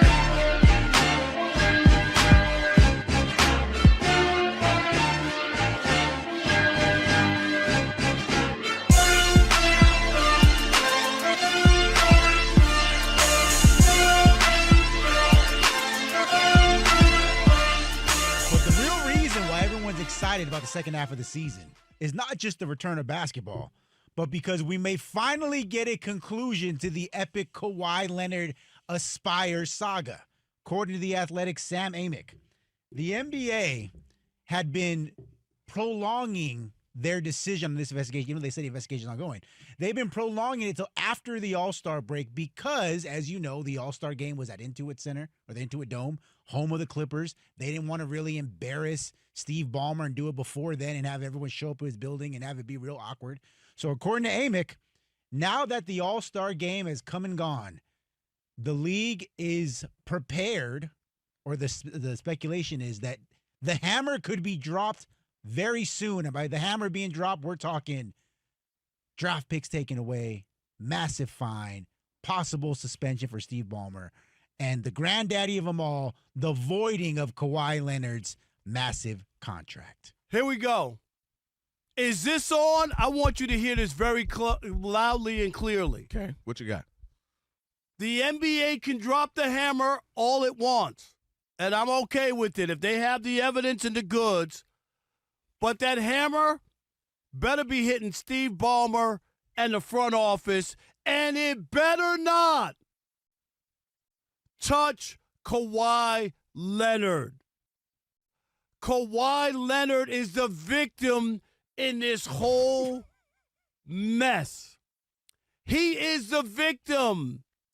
He's not the problem, Kelvin Washington. Okay. He is not and should not be the focal point. Because guess what? Kawhi Leonard could ask for whatever he wants to ask. He has that right. Even if it's against the rules, he can ask for anything. It is the responsibility of the organization and the owner to say to Kawhi Leonard, we want you to play here, but guess what? We play along the rules. That's what kind of organization. We can't do this for you. Do we want you? Yes. Will we pay you as much as we can, the most? Yes. Don't make Kawhi Leonard the bad guy here. The bad guys are the guys who knew what the rules were and decided to go against them. Throw the hammer at Steve Ballmer. Throw the hammer at the Clippers. Do whatever you want to do. Kawhi Leonard should get no penalty. They can void his contract and say be a free agent. If they do that, do it ASAP so he can continue this unbelievable year he's having and go join another team. Clippers made the mistake. The Clippers are the ones who broke the rules that they knew were laid out by the NBA. I don't care what Kawhi asked for. Kawhi is the victim. Get this through your head. It's not the other way around. Kawhi is not the bad guy, and that's what the NBA should do. Come down hard on Ballmer and the Clippers. You know what I just found out? That you did smuggle some bottles back.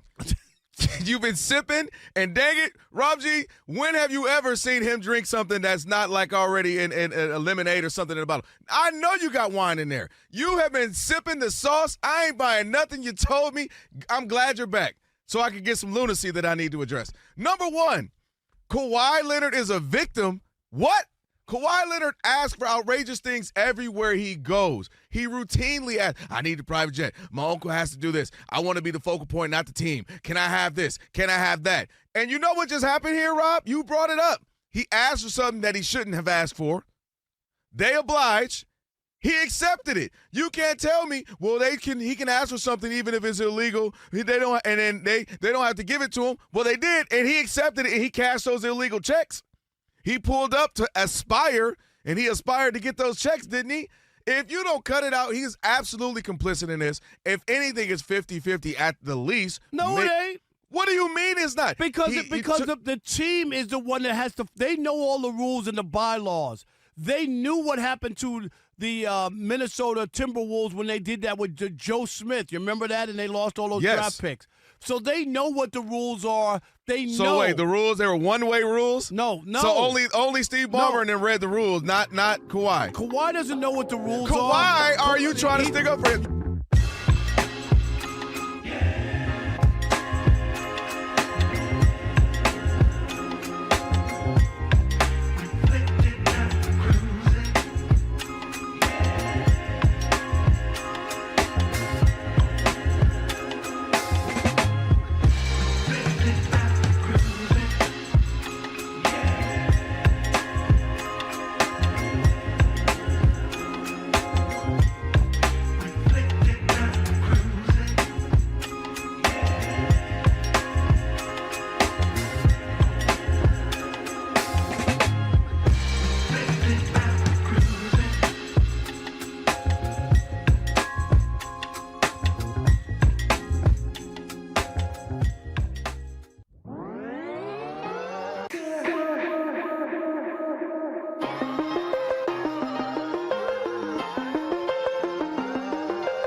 Fox Sports Radio.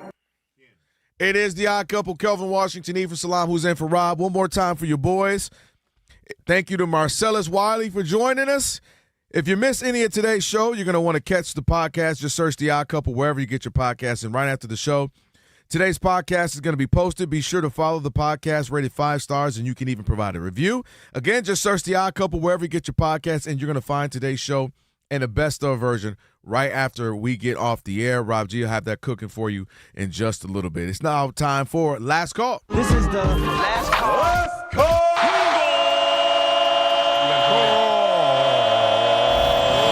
It's last call time on the Odd Couple.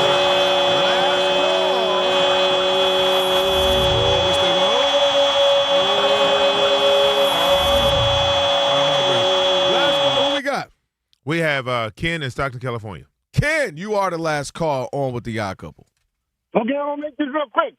I didn't get in on Trash Talking Tuesday, but I don't care because you had great interviews, and when you got Ephraim on, it's on. It's been beautiful, but for a little bit I thought it was Worship Wednesday. But anyway, the only person that ruined it was Kevin. The only person that ruined it was Kevin when he talked about the Clippers. Okay, anyway, as long as it's Rob's off, man, you can bring on Ephraim, all you want, and I'll get this last little second about the Trash Talking Tuesday. I'm a Laker, so don't talk about anybody else. Don't bring up the Clippers. And I'm a Rams, so don't bring up the Seahawks or the 49ers. And I'm a Giants, so don't bring up the Dodgers. How you going to be Rams, Lakers, and all that, but then not the Dodgers? Come on, Ken. Come on, Ken. Make it make sense, Come Ken. on, Ken. Appreciate it. Thanks, Ken. Ken is a regular, and Ken every other day or every other week is either he's on my head or he's talking about Rob, one or the other. So he's been on. He likes me, so I'm he good with today Ken. was my day because I brought up the Clippers with Marcellus. But then Ken, I was trying to be respectful. We have a guest who is a this. Do you know what this is? This is Rob doing an impression of Marcellus. That's funny. So run that again, Alex. Okay. Shout out to.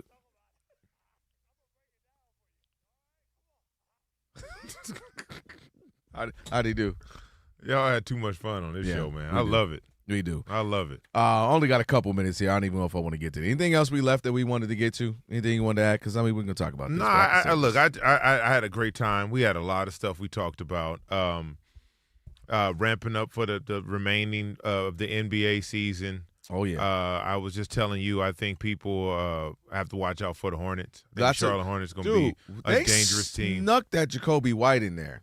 They That's got better. Crazy pickup. And they're going to be dangerous. Kobe White. Kobe White. My bad. Yeah. Kobe White. Racist. Yeah, that was racist. They all look alike. All them Kobe's. Jacoby, LaKobe, McKobe. That's got to be racist. Just Kobe. All of them look alike. But it's great, man. We got a great fight coming up in September at the Sphere. That's going to be great. I asked you earlier, the Sphere, I haven't been. Roger, you been there yet? What did you see? I just walked through it. You haven't seen a thing. Yeah. Have you seen a concert or a play there yet? I haven't. So I'm curious. I haven't either, and I'm just curious. The fight, that could be it's going to amazing. Be an immersive experience. Yeah, because like no other. That's why the ticket. You're going to feel the sweat hit you when someone gets jabbed in the face. You're going to enjoy it. It's the perfect place to have such an iconic rematch. And look, I'm happy to be a part of it and be along on the ride. Our company, Hidden Empire Film Group and Hidden Empire Sports Collective, have been working in this entertainment space for a long time. We got a lot of great things coming out, and it's just going to be a heck of a ride. I love it, man. I'm loving it. Pushing the culture forward. You already promised me 5 voiceover jobs on a couple of the pieces. I got you. All right, just making sure. You didn't say that, but I just figured I'd put that in there. I got something for Rob, too, and Alex. All right, there you have it, man. Great stuff, Ephraim. The Jason Smith Show with Mike Harmon is coming up next. I never miss your radio show. I never hear it, so I never miss it. Did you hear that?